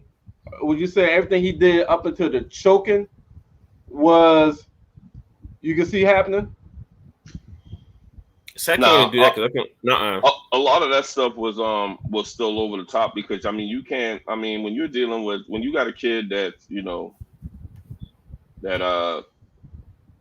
that attracted to the same sex, there's really nothing you can do. Change that. You can't beat it out of them. You can't. Hold on. I ain't really talking about. I'm not really talking about the same sex part. I'm talking about Juke spit on him. If your daughter spit on you, what's your reaction? I ain't choking her. I ain't choking. I'm giving her. Hold on. You talking about our reaction? Wait. I just said take the choking off. Was everything before the choking reasonable? That's what I just said. No, talking about everything that Marvin did? Yeah, from the time that Juke spit on him. From the time Juke spit on him to the choking. Before take out the choking. We start right now. Juke spit on him. So he went to like scrapping with her. The thing is, after he choked, why her mother leave her with a male daddy anyway? I don't know what the fuck that means. So I mean, I don't understand what that means. That's y'all weird. stay focused, y'all. I need y'all to answer my question. Oh no, hold up. All right, I'm getting. I gotta address this comment, Merv. So you got a daughter. You don't think that there should be a situation in which your daughter should be like like this comment right here just kind of threw me for a loop. Yeah, got you. But focus. Yeah, can you answer my question? All right, no, I would say no because he was basically swearing up on her like she was like a person on the street, like even before the choke. I'm like, dog, like what are you doing? This is your daughter. Like yeah, that's what Ingrid said, and that's yeah. Regardless of all the physical stuff, man, he did some stuff. He said some things that really can't be taken back. Nope. So yeah, he was out of pocket. The whole thing was out of pocket. Regardless of the physical stuff, man, it's the stuff that he did and say that can't be taken back. Him stumping out that tape and all that shit. Like she just told him that she's dead, and he knows that that's his girlfriend. That's her girlfriend, rather. So yeah, the whole thing was out of pocket. On both sides or just one side? Marvin's the adult. I'm gonna give him more responsibility. Yeah. Because people act out and they do things when they lose someone that they love, especially a significant other and stuff like that. So I'm gonna give Juke a pass, especially her being gay and all that stuff, man. I mean, that's hard. That was hard. Back in those times, it was really hard. I can imagine to find somebody to be in a relationship with, and you got back then you had to pretty much hide that shit. You ain't so yeah, I'm gonna give her a pass. I can't give her a pass for the spitting. She old enough to know better. She know not to do the spitting shit. I can't give her a pass for the spitting. Just me personally, like I don't see nothing wrong when he slapped her because of the spitting part. But the shit after that was out of pocket. I can't give her a pass for the spitting. And I'm not justifying what he said about the 11 years and that. I'm just talking about as far as like I felt like both of them was out of pocket when it started with the spitting shit. Yeah. Yeah, that was just tough, man. And the thing is, like, legit, we got to remember, like, the girl literally died, like, what, a couple days ago. Like, this wasn't like, a couple weeks. Like a couple days. It's a shame that Marvin. It's ironic that old girl's father showed Juke more compassion than Marvin did. I know than their own dad. Yep. Yeah. Well, they don't have a good relationship. They don't have a good relationship anyway. At all. That's still a dad. Yeah, but if you don't have a good relationship, like obviously there's something happened that we probably find out later. But when you call your dad by the name, you kind of don't like that nigga.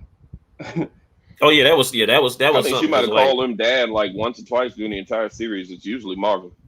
Yeah, pretty much. Even when she ain't really pissed off with him, but she made it very clear a lot of episodes before that she really don't fuck with him like that. It's all about shocked the way that went down. What's gonna be interesting, and I'm probably thinking about like the interesting when the mom comes into play, and how that, maybe that might be the dynamic too. And she's much closer to she's the closest to Rock, but she's closer to Lulu than she is her father as well. It's true. All right. Hey, go ahead, Merv. Hey, now you can put that question back. You can put that comment back up. I wanted to dive on this first without. Yeah, that's what I'm saying. Stacks know what comment I'm talking about. Which comment? About the the mama fault because he left. Oh, what about the mother? Yeah, it's the mother's fault for leaving her with. Yeah, just put it up real. The father. Just put it up real quick. I'm looking for it.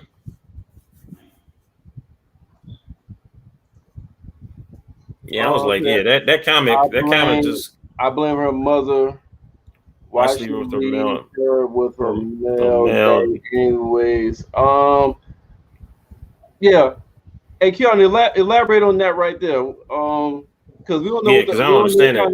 We don't know kind. I don't understand it. We don't know kind of condition. That comment would have been totally different if she said, "I blame the mother. Why? I blame the mother. Why did she leave her with Marvin? Anyways, I take that. Yeah, you take that. Yeah, if it's Marvin, it seems like the whole male thing is kind of general. It's kind of like generalized. Yeah, the wording. We just want her to elaborate. We ain't trying to go back and forth. Just elaborate on why. Just elaborate on why you said that. Because we don't know. We don't know what kind of condition the mother is. The mother could be worse than Marvin. The mother could be on drugs. The mother could be. Yeah, Marvin got Marvin. We don't know what kind of condition. You don't know what kind of condition the mother is. Yeah, we're gonna find out. Oh, okay. She met. Oh, that's what you're trying to say. All right, okay. All right. That makes sense. All right, I got you. That makes sense. Oh, we all agree with that, then. We all agree with that. All right. So let's go. Let's move forward. Hold on, real quick. We gotta address this, and I totally agree. Well, so that's what this is basically why I gave this is the real reason I gave Juke a pass. Oh yeah, like I said, she's keeping it a secret from everybody. She got this girl that's just like her, and she loves her very, very dearly. And her dad was mocking all that, saying that, oh, it's good that the person that you love genuinely. I know it's hard for somebody like you to find love, but yeah, fuck all that. I'm glad she did. Yeah. That was wild, man. That was just, man. So, hold on. So let me be clear. I'm not defending Marvin. What I'm saying no, I know that. Oh, I know. I think we know that. Regardless, if you spit on anybody, regardless who that is, you spit on anybody, that reaction is the kind of reaction is going to happen 99% of the time, regardless of, because everything else was just words. I know she said some hurtful shit, but everything else was words. So once you spit, that takes up a whole nother level, and I'm just saying that's what anybody did. So that's what I'm saying. I can't give her a pass. I got to put some. She got to take some blame in that as well, as far as like how it went to that whole nother level. But I'm not defending Marvin. I'm just saying the fact. I'm just talking about the isolated incident where she spit on this nigga. The reaction to slapping her, it was a reaction to being spitted on. That's the only thing I'm talking about, just the spitting part. That's why I said take out the choking and take out the other stuff. I'm talking about the action of being spitted on. That's what I'm talking about. All right, so let's go to 5.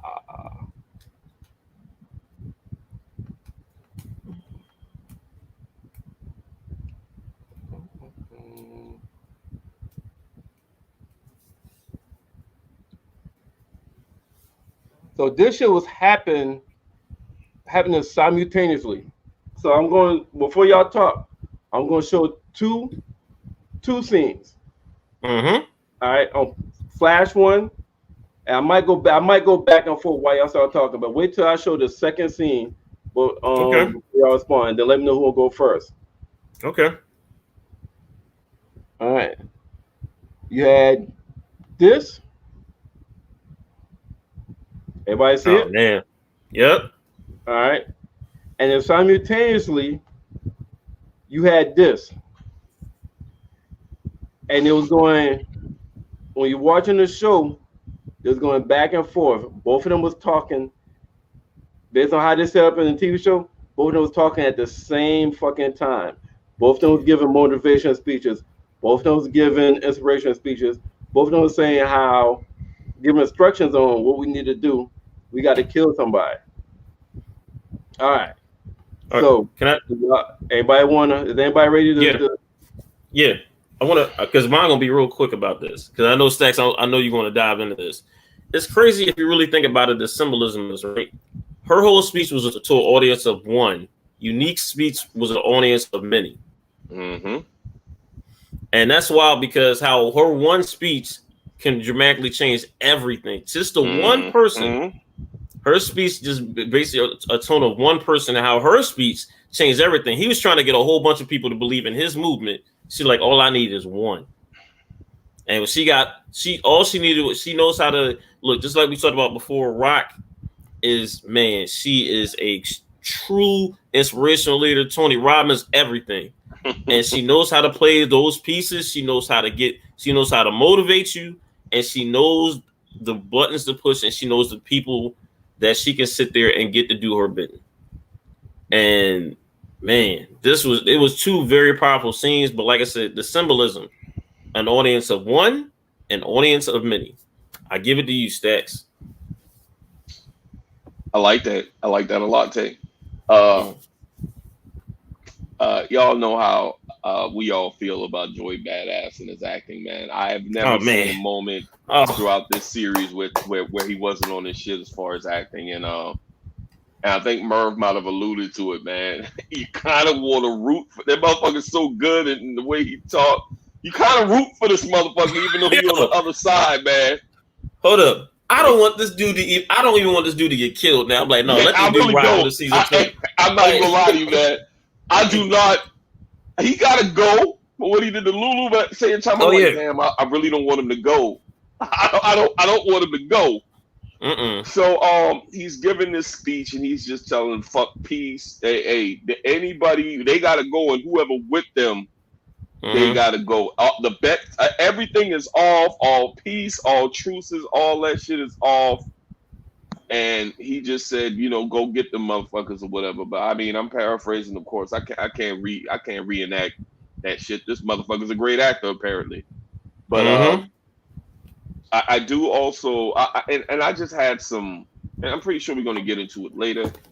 But it seems as though she didn't, even though she's enlisting her son to do this hit.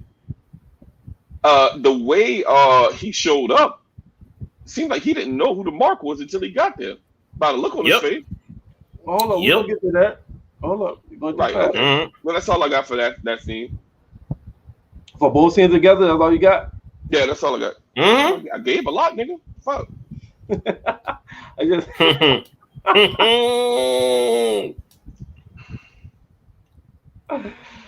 He's a fan favorite. Sharika, he's a fan favorite. I think he is all of our collective favorite on this panel right here, man. Yeah, man. Like, he's the guy. He's our favorite actor by far. Oh yeah, I'd say by far on the show. Like he's our favorite. Yo, and he be motivation was. It could have been motivation. That could have been an episode. That could have been the theme for the show. Because man, it was a lot of motivation being sent out this whole episode. He can't go, man. He gotta survive next season. Let him be in jail. Yeah, that was I was just thinking that. Like, just put him in the orange suit, because he'll still be able to pull them strings from behind them walls. We already know. And that's what I can't wait to see how he does behind in jail. I want to see how he does behind there. You going to jail? Yeah. Oh, you. All right. We'll find out. This Sunday. Yo, this this final scene. This nigga, he done told the doctor, I actually got a son. I'm gonna meet my son tonight. Like, this nigga's excited. I don't know what to say. I don't know what to say to you. He's finally gonna meet his son. Like, the fellas feel me. If you find out that you had a son, all of a sudden, a boy, the name could be carried on, shit like that, and then on top of that, this might be your miracle to save your life. And when you finally get to talk to him, you're like, I've been thinking about this all day. And this nigga pulls a gun on you.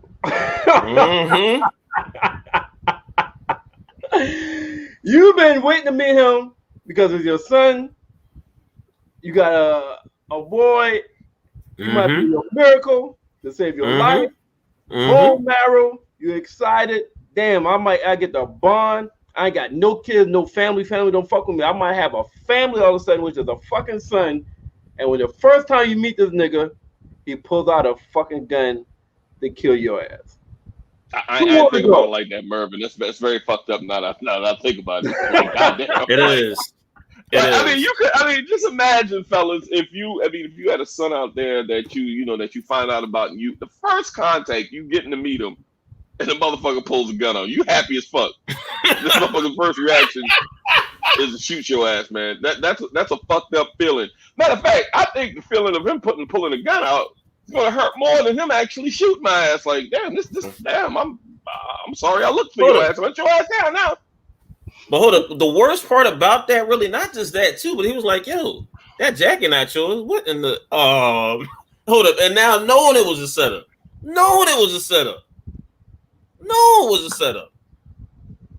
I was like, man. He was like, yo, that's bad. Yeah, Warrell got that whole situation was bad. No, she's staying. All right, who gonna I agree. Who gonna start? I hold on. I wanna tie in Tarika's comment to my deep dive. I mean, I don't think that this is a moment where Detective Howard really wants to bond with fucking no with Kanan and all that shit. Kanan is his chance to continue to live. You know, that's just what I think. But still, I'm really trying to figure out the end game. Well, I know what Rock is trying to do, trying to pin this murder on Neek, because Neek would definitely get the needle if it's found out. I mean, if he gets fingered for Howard's murder, hell, he might still do life if they can really make it to where it's an attempted murder if Howard indeed lives. Because I got a theory on Howard, even though, you know, he may very well survive to the next episode. We don't know how he's going to do in the hospital because his health is already deteriorating because of his condition. So, yeah, I wish I could feel bad for Howard, but he's in survival mode. So getting that bone marrow is more important than him developing that relationship with his son, in my opinion. I think that's very, very clear as well. But I do wonder what Rock would say if he just told her, look, I'm dying. I need, you know, if that's my son, I need to get that test for the bone marrow or whatever. She probably Rock probably laughed at his ass and say, tough shit, nigga. Yeah. It seemed like that would be her response. Yep. That's all I got for that. Jay, you got anything to add? I got. It's just wild that I can't believe Kanan he was shot. He basically had the jack, and he was like, "Look, I'm doing a hit. I'm basically doing something for my mom. I'm feeling like I'm a really truly part of this family. Like I'm actually doing something. Get my hands dirty. Truly get my hands dirty." And what he about to do? A hit? He's like, "Wait, this is the cop. Why am I about to shoot this cop?" And hold up. He shoots him, right? Gets up there, shoot him. And you saw his whole thing change. Was like, and then we don't know if he shot him again. But hold up. But the thing is, though, always go back to this. I don't know if you ever saw. Hey, Tay, what was his instructions? For like shooting. Dang, I totally forgot that. Was it shoot him? It was shoot him 2 times where his heart at, and 1 time where he used to think. That's what the fuck was 3 shots. Merv, I'm glad you said that. That lets you know Kanan can't get right, man. The motherfucker does not know how to follow instructions, bro, at all. She told this motherfucker that. She was very meticulous in her instructions. 2 to the chest, 1 to the head. Yep. What this motherfucker do? Fuck Kanan, man. Hold up. You know what? But also, like, now we seen him actually get his hands dirty. We seen him actually shoot a person point blank range, right? Now, whether the guy, you know, whether Howard lives or dies, whatever, right? But it goes back to, I don't know if you ever see the first 007 movie with Daniel Craig, right?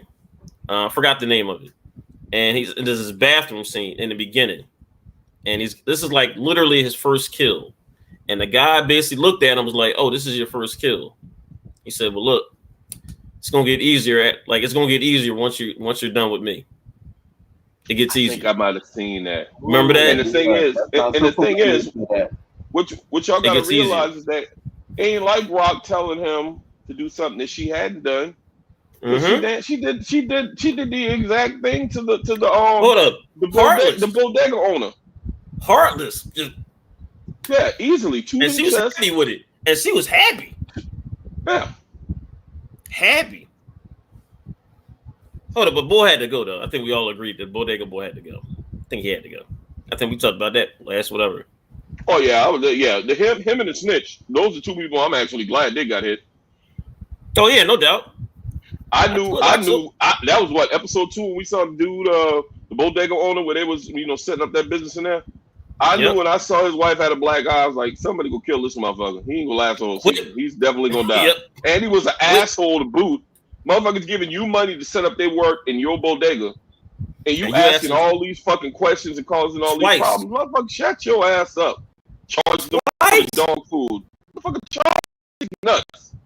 Exactly, man. Shit. Yo, like, come on, man. You asking twice in terms of you can get a bigger. I ain't never liked that dude. I don't know if I told all this, but I'm glad he gone. I feel like Marvin felt about the old white girl down as far as the bodega owner. I don't like woman beater first and foremost. So when that motherfucker got fucking hit, I was glad. God's will. Shit. Man, yeah, but like I said, that scene right there with Kanan Howard, that was wild. That was man. And Merv, if I own a bodega, first of all, I'm not gonna be no woman beater. Let's just start there. If I own a bodega and I agree to have some high level drug dealers use my store as a front where they putting their business in the back, I'm not saying shit to them motherfuckers when they come and going, man. Matter of fact, I'm gonna ask them if they need anything. Take anything you fucking need while you go. This motherfucker asking all these questions and shit. You worrying about a couple of cans of dog food. I didn't like that shit too much at all. And on top of that, you're a woman beater. I knew somebody was gonna put his ass down though. Easily. He earned that shit. Quit. And the snitch had to go. Quit. Tay, was your top 5 moments? Man, some of these scenes were my top 5 moments. I would say like. Yeah, we already talked. You already talked about it, so you don't got deep dive. I just want to know what your top 5 moments. I would say like my top 5 was basically, the scene that we just got finished talking about. That's number 1. The last scene. The scene was basically with Rock and Marvin at the hospital. The scene with Juke and Rock at the hospital. That was very interesting. And look, the 2 speeches, one for the one speech to Kanan, and the speech to Minnie from Unique. That's my top 5 right there. Stacks, you got anything different from that? I'll give you 3. My top moment is going to be different from everybody's. Okay. But my third moment was probably Neek walking. Not Neek, but Kanan walking up to Neek with that jacket. Kanan walking up to Howard with that jacket on and shit. That scene right there. That's my third. Second is going to be the Neek Rock speeches going back and forth. My number 1 scene was that opening scene with fucking Marvel was light shit up, man. I'm sorry. There you go. That's my number 1 scene. That shit. That's my number 1 shootout. That shit came on like that, man. I was loving that shit to death. And this motherfucker really didn't give a fuck, man. This motherfucker, and it's just so fortunate. It's just so funny. I got to give it up to Neek again. This motherfucker, not only he got Benz in tow, but his Benz is fucking bulletproof. Because Neek and his son should have been fucking going. Right. Y'all see when he pulled that window, the window's bulletproof and shit like that. But yeah, Neek he's very savvy to have a bulletproof vehicle because he should have been going. But boy, Marvin licking off them shots with that lollipop in his mouth, bro. Hey, that was my number 1 scene, bro. That shit was gangster. Yeah, that was my number 1 moment too. That was my number 1 moment. And I don't know if you ever seen Heat, but I think it's a scene off of Heat, the movie Heat with Al Pacino and De Niro. That's similar to I think it's similar to something like that. But that was my number 1 scene that goes all the way until they finish. He was like, "Yo, did you know Nick shit was bulletproof?" Nigga said, "I heard some chatter." Hey, Merv, I heard some chatter. Hey, that nigga turned around. He got that gun face on him. It was like, come on, man. I never put you on. I never turn on you. Man, you already know what like, this man, is. you know how this man. shit works. Yeah, you know how this shit works. Yeah. Yeah, like come on, dog. Like, Hey, and I know that sounds really simple to a lot of people, but I think that was a resounding. Those words, you know how this shit works. I think that relates to the game overall. Like, motherfucker, you snitch, bruh. I use you for this. That don't mean we cool, though. But you gotta go. You broke the code. Hold up. Not And only Not only did he kill him. Hold up. Not only did he kill him, right? He burned him. Oh yeah, he had to get he killed that motherfucker twice. He had to get rid of the fucking evidence. But I was like, you want to talk about personal? Merv, I thought it was powerful when he said, and a lot of people might think that's simple when he said, "Man, you know how this shit works." I felt that though. He like, right. You know how this shit works. I felt that shit too because you already know. It's almost as if it's not like no malice. I don't think it's no malice or anything on Marvin's part. But this is a part of the rules of the street game that we play, bro. You can't live after you did what you did. I ain't mad at you. I mean, it might have been my take aside. It was his nephew and all that shit. But at the same time, dude, you can't snitch, bro. Especially on a family like that. Nah, you gotta go, bro. Nah. You know how that shit work. Yeah, Marvin has been a really really funny dude. I like Marvin's character. He's but this was like the real serious, like, don't give a fuck Marvin this episode. Like, oh right. He was, man. That just like I said, the opening scene was vicious. Just real quick though, man. And I was wondering this for the long. Every time I watch every episode and see Kanan fuck ups after fuck ups after fuck ups. And Taison, you would have to catch up on original Power. And Merv, you got to feel me just like I'm wondering how the fuck Kanan got from where the fuck he at right now to fucking ruthless Kanan that controlled it. Like he put people got to really put in the context that he actually developed ghosts. Yo, hey, Stacks, I'm gonna say one word to you. After I say this one word, I feel like you're gonna be like, you right. Show no right on. Can't get no writer. Franklin. You said Franklin. Franklin. Yeah. Say less. Hey. Do you remember the first episode? Do you remember the first season with him? Yes. Talk about Snowfall. Yeah, what Franklin was to where he is now. Oh, you right, Merv. You right. That's a great comparison. Right on. Shit, you can't get no writer. You right. That's a great comparison. Hey, always maturation, bro. You cannot stop. You cannot underestimate the ability of maturation, man. Yeah, exactly. You know what I mean? So for people that don't know, Franklin is a star in Snowfall, and he was very green in season 1, and by like season 4, he's running a whole organization and was ruthless by season 4. Not only that, you remember he told that dude when he was looking for Mel, "You know the fuck I am." You know what? You right. Shit. You right. I had to take a double take, but you right. Shit. Hold up, yo. But the thing is, though, that closing scene of last season of Snowfall when he's talking to his ex is still some of the coldest on record. Yeah. When he showed up out the blue and he could have got her. Yeah, great. And then pull what's the name of that damn movie? Usual Suspects kind of shit. Yep. All right. So we got some caveats and kind of shit, right? We got some funny shits.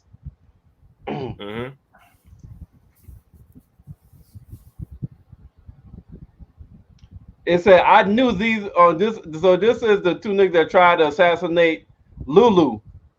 All right. So the meme says both of them in scrubs were in the elevator with guns. So I knew these niggas was gonna get caught. Two niggas with high top fades and scrubs in the 90s. That's suspicious as fuck. Yeah. Like they didn't look like they didn't look like they belong at all, yo. That's a damn good point. All the motherfuckers had to do was show a badge. But right. Yeah, the motherfuckers look out of place, even with the fucking scrubs and shit on. Y'all, so I mean, they were dressed as your standard orderlies that work in the hospital. That's what you call them, orderlies. Yeah. So yeah, the motherfuckers look out of place to the motherfucker, but they got in. Yeah, they look like they belong at all, man. That's why I'm like, what? Yeah, she right.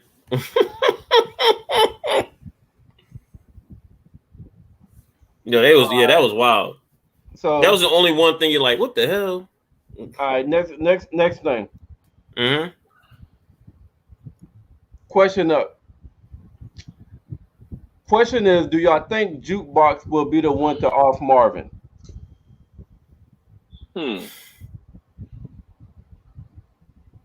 The reason why I wouldn't put that past her because of the way this family is, and the fact that I know who Jukebox ended turning into when she became an adult, so I wouldn't put it past her. I think it would be too predictable at this point, though, so they probably can't have Juke off Marvin. Yeah, but in the power universe, have you realized this right here? You don't want to be a dad in the power universe. Shit. God damn. Damn sure. Shit. God damn. So Tariq allegedly killed his dad. Tommy killed his dad. Kanan, as of right now, has an assassination attempt, a murder attempt on his dad. So, if Jukebox ended up killing her dad based off of power, the power universe, yeah. So if you want to be a long-time actor, you don't want to come on as a dad. You don't have no fucking kids out this motherfucker. Sean in the car. Oh yeah. You hear that? Sorry. I saw that. Yeah, put that up. All right. Hey. Now what? Y'all remember what motherfuckers was saying about 3 or 4 weeks ago? What's that? What's that? So a few weeks ago, motherfuckers was saying Raising Kanan was too slow. And now the most talked about show on cable network. They say the same shit when Power started. Like, niggas gotta be patient, man. Like, Merv, people act like shit like this don't happen, and you got to develop characters. You can't get shoot 'em up, bang bang in every fucking episode, bro. I mean, I think we all. Merv, you watched Walking Dead, and things of that nature. There were some episodes like, wow, damn, that was different. But people gotta understand character development and things of that nature, and you gotta do things that build in the leading up to bigger stuff that's gonna happen on down the line. So it seems like people wanted shootouts, people getting killed every fucking episode. Regular Power wasn't like that, man. Like, I mean, people just want instant gratification, like all the time. Like I want to world, man. It's a microwave world. Yeah, absolutely. Yeah. So like the fact that the shit went slow, you should appreciate episode 9. I have more appreciation for episode 9 based on how they worked everything up. And kept building up. And Merv, you mentioned this to me. Power consistently has the episode before the finale as that fucking episode that's just like, wow. I think they've typically done that with a whole lot of their leading into their season finales. And I think I don't know if a lot of shows mimic that, but I think Snowfall ended up doing that as well, as far as the episode before the episode where Man-Boy got clipped, even though it was still an exciting season finale. But yeah, I think that a lot of shows and like Lovecraft, which was an outstanding show. Oh, great! Hopefully that gets you watch Lovecraft too, Taison? Mm-hmm. Oh man, that was great show. Great fucking show. I hope somebody picks that up, man. I heard somebody was I trying hope to so, pick too. it up, but that was a really good fucking show. Mm-hmm. All right. So I don't know about y'all, but this was I like this Marvin better than any of the other Marvins. I like the serious Marvin. I like the non. Yeah. I like the gangster Marvin. It's like this episode I really fucked with Marvin. And hold up. So I agree with this right here.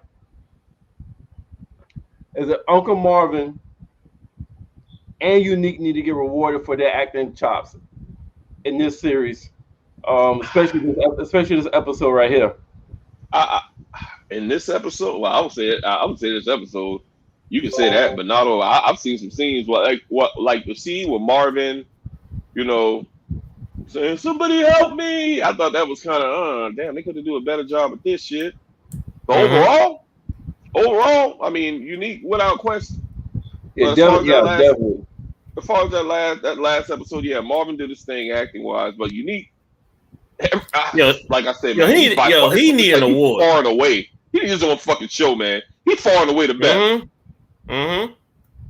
He needs his own, he needs to get an award for this performance this season, man. This has been a performance. Yo, I can so see that nigga doing a reboot of New Jack City. Oh man. Good see him. You got that nigga playing Nino Brown? Yeah. Nino Brown. Mm-hmm. I don't think New Jack is one of them ones that should be touched. But No, it shouldn't. It shouldn't. But if he could, if they could do it. Hey. Wait, what? Wow. That came out of nowhere. But hey, Rika, more power to you. I mean, shit. Yeah. Wow. Okay. That's a bit much, classmate. Hey, all right. But you know what? I can see Unique being an offspring when Nino Brown was his dad, and this nigga damn come back for some revenge shit, and not a New Jack City, but kind of like a goddamn a part 2. I can see some shit like that though. All right, I can see that, but once again, I don't think there should be a sequel or a reboot of New Jack. Some movies they just need to leave the fuck alone. But I see what you're saying though. Yeah, only because Unique like that. Hey, all right. So we're gonna wrap this up with this right here. Mm-hmm. Where this nigga come from? So this boy. Here we go. All right, rate this episode of Power from 1 to 10 and give y'all overall recap of the whole shit. But you know what? All right. Hold on. Let's bring that nigga on. Oh, he's sweet. Yo. What's up, man? Here we go. I knew you couldn't say that much with all this stuff going on. I knew you had to jump on eventually. Are you kidding? This is my last time on the show. Yeah, it's my last time. Hoodie right there, you know. Yeah. I mean, you see it, Murray, see it. Nah, this is my last time on the show for a while, fellas. So I just want to get my rocks off. I'm out again tomorrow, going dark. So that's neither here nor there. Let's get it. Mm-hmm. All right. Let's get what, nigga? We done got it. You got something to say? No, I just want to come enjoy. Can I come on and enjoy the show? Cool. All right, yeah, cool. So, all right. So we're gonna rate this week's episode.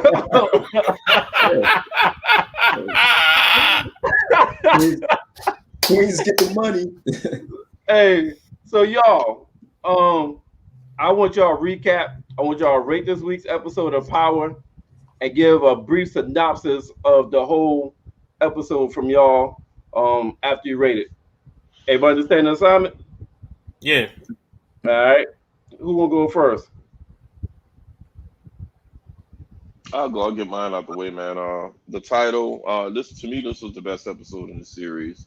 Like the title, Loyalty to the End, because loyalties were actually called into question, tested, and things of that nature. I think that Rock was wrong for sending her green ass son that's going to listen to anything that she says enlist him to make a hit on his on the cop / his father. That's fucked up, but that shows that. I mean, I see what Rock is doing, but I just don't think I would have used Kanan to do that shit. Which that lets me further know that's why Kanan had no issue fucking blowing his fucking son head off in Power. Spoiler alert. But I am really interested to see where they're going to go with the season finale after coming like this. Is Lulu going to be well enough to get back into the war? But to me it was a really good episode. I'm going to rate it a 9. Wow. Who's going next? Tay or Sean? I'll go. I give it about a 9 too. This probably is the best episode. This is literally probably is the best episode of the whole series so far. Man, the 2 speeches were unique and Rock. I'm gonna keep saying was probably just powerful. As y'all said in the beginning, the opening scene of this episode, man, that is cinematography, chef's kiss. It basically now, mind you, this could have been a season finale, and we got one more episode, and now we got one more episode to really find out what's the repercussions of what just happened here overall on Rock's side, Unique side, the cop side, everything. And this is going to be very interesting, especially everything that's going to leak into season 2. So that's just my thing. I definitely give it a 9. Can't wait to see next week's episode. Yeah. I give it a 6. Only because you can get him out of here right now. For right now, I give it a 6 for right now. If the final episode wraps it up and brings it full circle, I would give it an easy 9 or a 10. I think a lot of the moves that were made in this episode were kind of head scratches, like Stacks said, with Rock giving a green Kanan a chance to go and kill his father / cop. You know what I mean? Every episode, every situation, everything he touched so far has been disastrous. And right. The whole time in the season, all he talked about is protecting her son. And you put him up against a cop that is very sharp. We've seen that. We've seen this character being very sharp. Yeah. Right. And not only that, he's wearing Unique's jacket, which we're going to see how that unfolding in the last episode probably. But you sending him to go and pull the trigger, thinking that this cop is not going to see that coming, and also betting on Kanan to not mess up again. Now, keep in mind, he has not been successful thus far. You're right. He over. No, anything. Definitely over. Right. So you're sending him to go ahead, and you've been preaching every single episode to protect your son, and you're sending him to go try to kill a cop in the middle of the war. Right. Yeah. In the middle of straight in the middle of the war. Right. And I'm questioning that judgment, and I'm questioning a little bit of the direction where they're going with that. So it may come full circle in episode 10. It may come full circle season 2. But for right now, I would give it a 6. I do think Unique has been the standout character so far, especially in this. Although he didn't have a lot of screenplay in episode 9, which he did, you could tell his impact was being felt throughout the entire show, just by the way he set the tone. And I'm glad Marvin is starting to kind of redeem himself a little bit, because Marvin is a stone cold killer, and Jukebox is starting to get on my nerves. She becoming like somewhat of a what old boy name Tyreek. She kind of that Tyreek. She got a little bit Tyreek in her. You know what I mean? She's slipping because she's mourning. I get it, but she's slipping as well. She's getting caught. Now she's also smart though, because I keeps going back to that part when the second visit to the cop. Now she could have flipped her dad like it was nothing. Yeah, but I think that's all along with the plan. I think that's all set up. I think Rock already had a conversation with her to plant that seed. Yeah. Oh no, but I'm saying, just think about it. She could have been loyal. She was, like I said, she's loyal to a fault. Jew. So that's what I'm saying. Like, to me, like, look, we gotta admit, like, the white girl basically got killed, whatever, like just a couple days ago. Yeah, like that's how I say she's mourning, but she's still slipping. And the jukebox that we came to know, not Kanan slipping, but she's slipping. She was a stone cold killer, no emotion. So maybe this is Right. part of that was getting her to be that stone cold killer emotion. So I give it a 6 off a disclaimer. If episode 10 comes out, but I hope it will come out, that could easily be at 9.5. Hold on, I wanna comment on something that Sean said that's very important we need to discuss. Okay, Jukebox having that conversation with the detective saying that you guys hit Unique's re-up, so he's gonna hit y'all. Just don't want to see nobody else get hurt. That's the setup to having Unique take the fall for Howard's murder. But as Sean said, Kanan, after getting explicit instructions, 2 in the chest, 1 in the head, what this motherfucker do?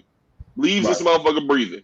We'll see what happens. But once again, Kanan fucks up like he usually does. And that's all I got. Right. Merv.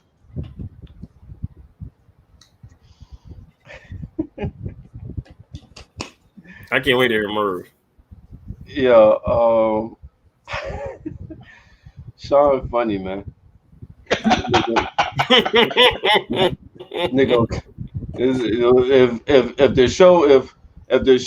there's a TV guide of a live show and the TV guide said this show goes from 10 to 12 midnight, this nigga gonna come on midnight and gonna try to start up some goddamn provocative conversation.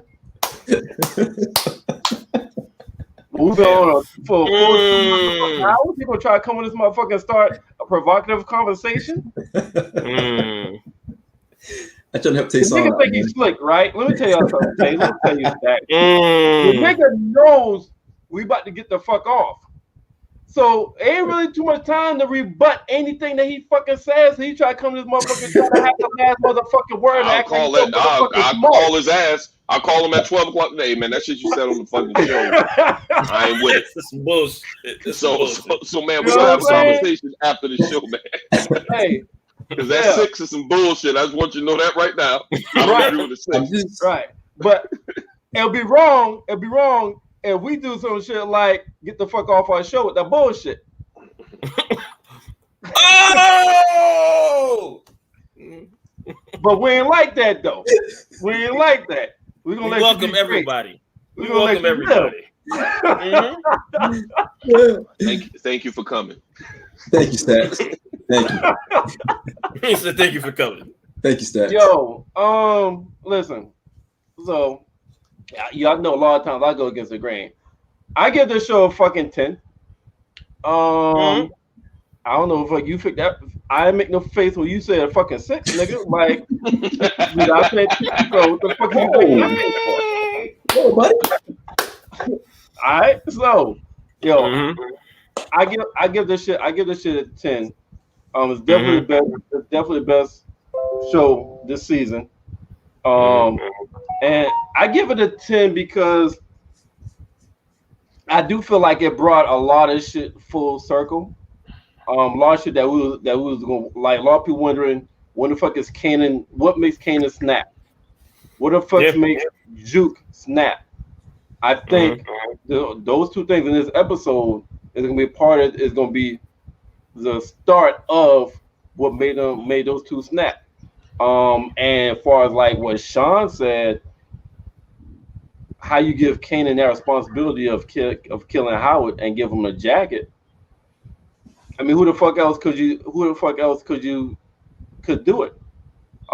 You have better skilled killers out there. Marvin, all the way till Lulu gets back on his feet. They're much better at killing, but she's not trying to kill Howard to kill him. She's trying to kill Howard to set up for Unique. And you have to get close to him to set it up. Where somebody have to see Howard, have to see Unique, have to see that jacket running from the scene. Yeah, she could get a sniper, but for her plan, it has to be Kanan for that reason. Here's the other reason why I gotta be Kanan. Damn. Anybody else, he's going to shoot on sight. That's nobody else is going to be able to get that fucking close. By trying to set up with that jacket on. Nobody can't argue that shit at all. Also, his guards is down because he's trying to be friends with his son because he needs that fucking bone marrow. Anybody else, his guards is going to be up with the finger on the trigger, ready to pull that shit. And they did say that though. Nobody else that Rock could ask for the plan that she has to set this nigga up with the unique jacket on, and you got Jukebox telling the cop on the same night they're coming after you. So timing is everything. She can't afford to wait. They're at war right now. Can't afford to wait till Lulu get goddamn back. Marvin, he can't do it because he can't get close enough to have the jacket on where somebody see them running from the scene of crime. And the war has started right now. The war has started. And they're outnumbered. So they need help from the cops. Yeah. Hey Merv, that was actually good because Rock does a good job of listening, because you're absolutely right, because Howard pretty much said if anybody else show up, they get lit the fuck up. And I never thought of that, but yeah, you made some very fucking good points, man. I gotta give credit where credit is due. But I mean, damn, I know Rock was like, fuck, I gotta send this stupid motherfucker in there to do this shit. You know, any option. I'm pretty sure that's how you felt about the whole thing. Right. Hey, but Sean, I agree with you. There is some nervousness in her, and there's some distrust. It's like she has nobody else that she can do this. She is nobody else she can call on to do this. That's why she took the nigga again to do target practice, and she took the nigga again to help with this nigga shooting. He's still fucking. He's a little inspiration. No, exactly. Talking his ear like, baby, I need you to do this. Rock, Kanan love Rock more than anybody. Like, baby, do you want to save me? Do you want to save your mama? I need you to save me, baby. Save me. I need you to do it. That was some wild shit. Merv, you just made me 10 times better at Kanan. All these things. I forgot about the target practice. She made it specifically known, I need you to do this. This is a no-fail mission. Right. And this motherfucker still got the shit fucked up. Yeah, great points. All you did was hate me. All you did was make me hate Kanan 10 times more. That's his MO. He's a messed up every episode. No, I agree with Sean on the fact that, damn, how you send this nigga, because he haven't got anything else right. But it's almost like she has no choice. This is her only play right now at this moment. And I think that might be another reason why she went to church. She praying that this nigga get this shit right. You know what I'm saying? She's done with the church. You ain't lying. She's doing the chapel at the hospital. She's praying. You ain't lying. This is her only hope right now, because she don't have enough soldiers against Unique. Yeah. This is her only play. And he possibly made it worse. Unique was right.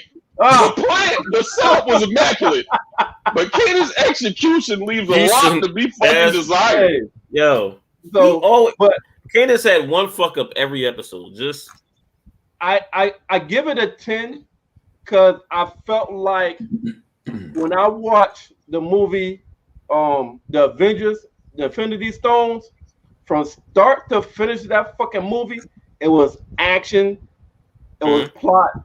It was acting from beginning to the end. Like, I was glued to the shit the whole fucking time, and a lot of. Oh, you talking about Infinity War? Infinity War, yeah, Infinity War, more Infinity War. From beginning, like action from the beginning, and ended on some action. So like, oh shit, what the fuck is gonna happen next? Yeah, that shit was better than Endgame. In between, it was a lot of shit to unpack. That you're gonna wonder. There's so many avenues they could go from episode 9. So I also agree with Sean that episode 10 can really, almost like the Infinity War and Endgame, how that shit come together. It could have been one whole movie. Episode 10 needs to complete this shit. You done let that shit out. You done got me ready. Hey, episode 10 need to complete this shit, because they gotta set up where this season 1 can end masterfully. Masterfully. If they do that shit right with the next fucking episode and have niggas salivating for season 2 of Raising Kanan. Yep. So that's my shit. Stacks and Sean, when y'all do the credit shit, but since this is a Merv and Stacks show, fuck you, Sean. Hey, Stacks, do the credit. Whoa. That was uncalled for. Yeah. Hey, yo, real good show. That was the man very just said unnecessary. the man said he's not gonna be in for the show tomorrow. This is how he treats you. But anyway, damn. Yeah, so let's get to it, man. At the end of the day, the most important thing about this, the most important thing about this, Stacks, is that you and I are in unity. Taison haven't even seen Power of One. Oh, hey, Merv, I don't know what happened. Hey, Taison. Yo. Hey, yo. Good show, y'all. Man, we unpacked a lot. I think hey, Merv, appreciate the concept and all that shit, man. Real good setup, real good show.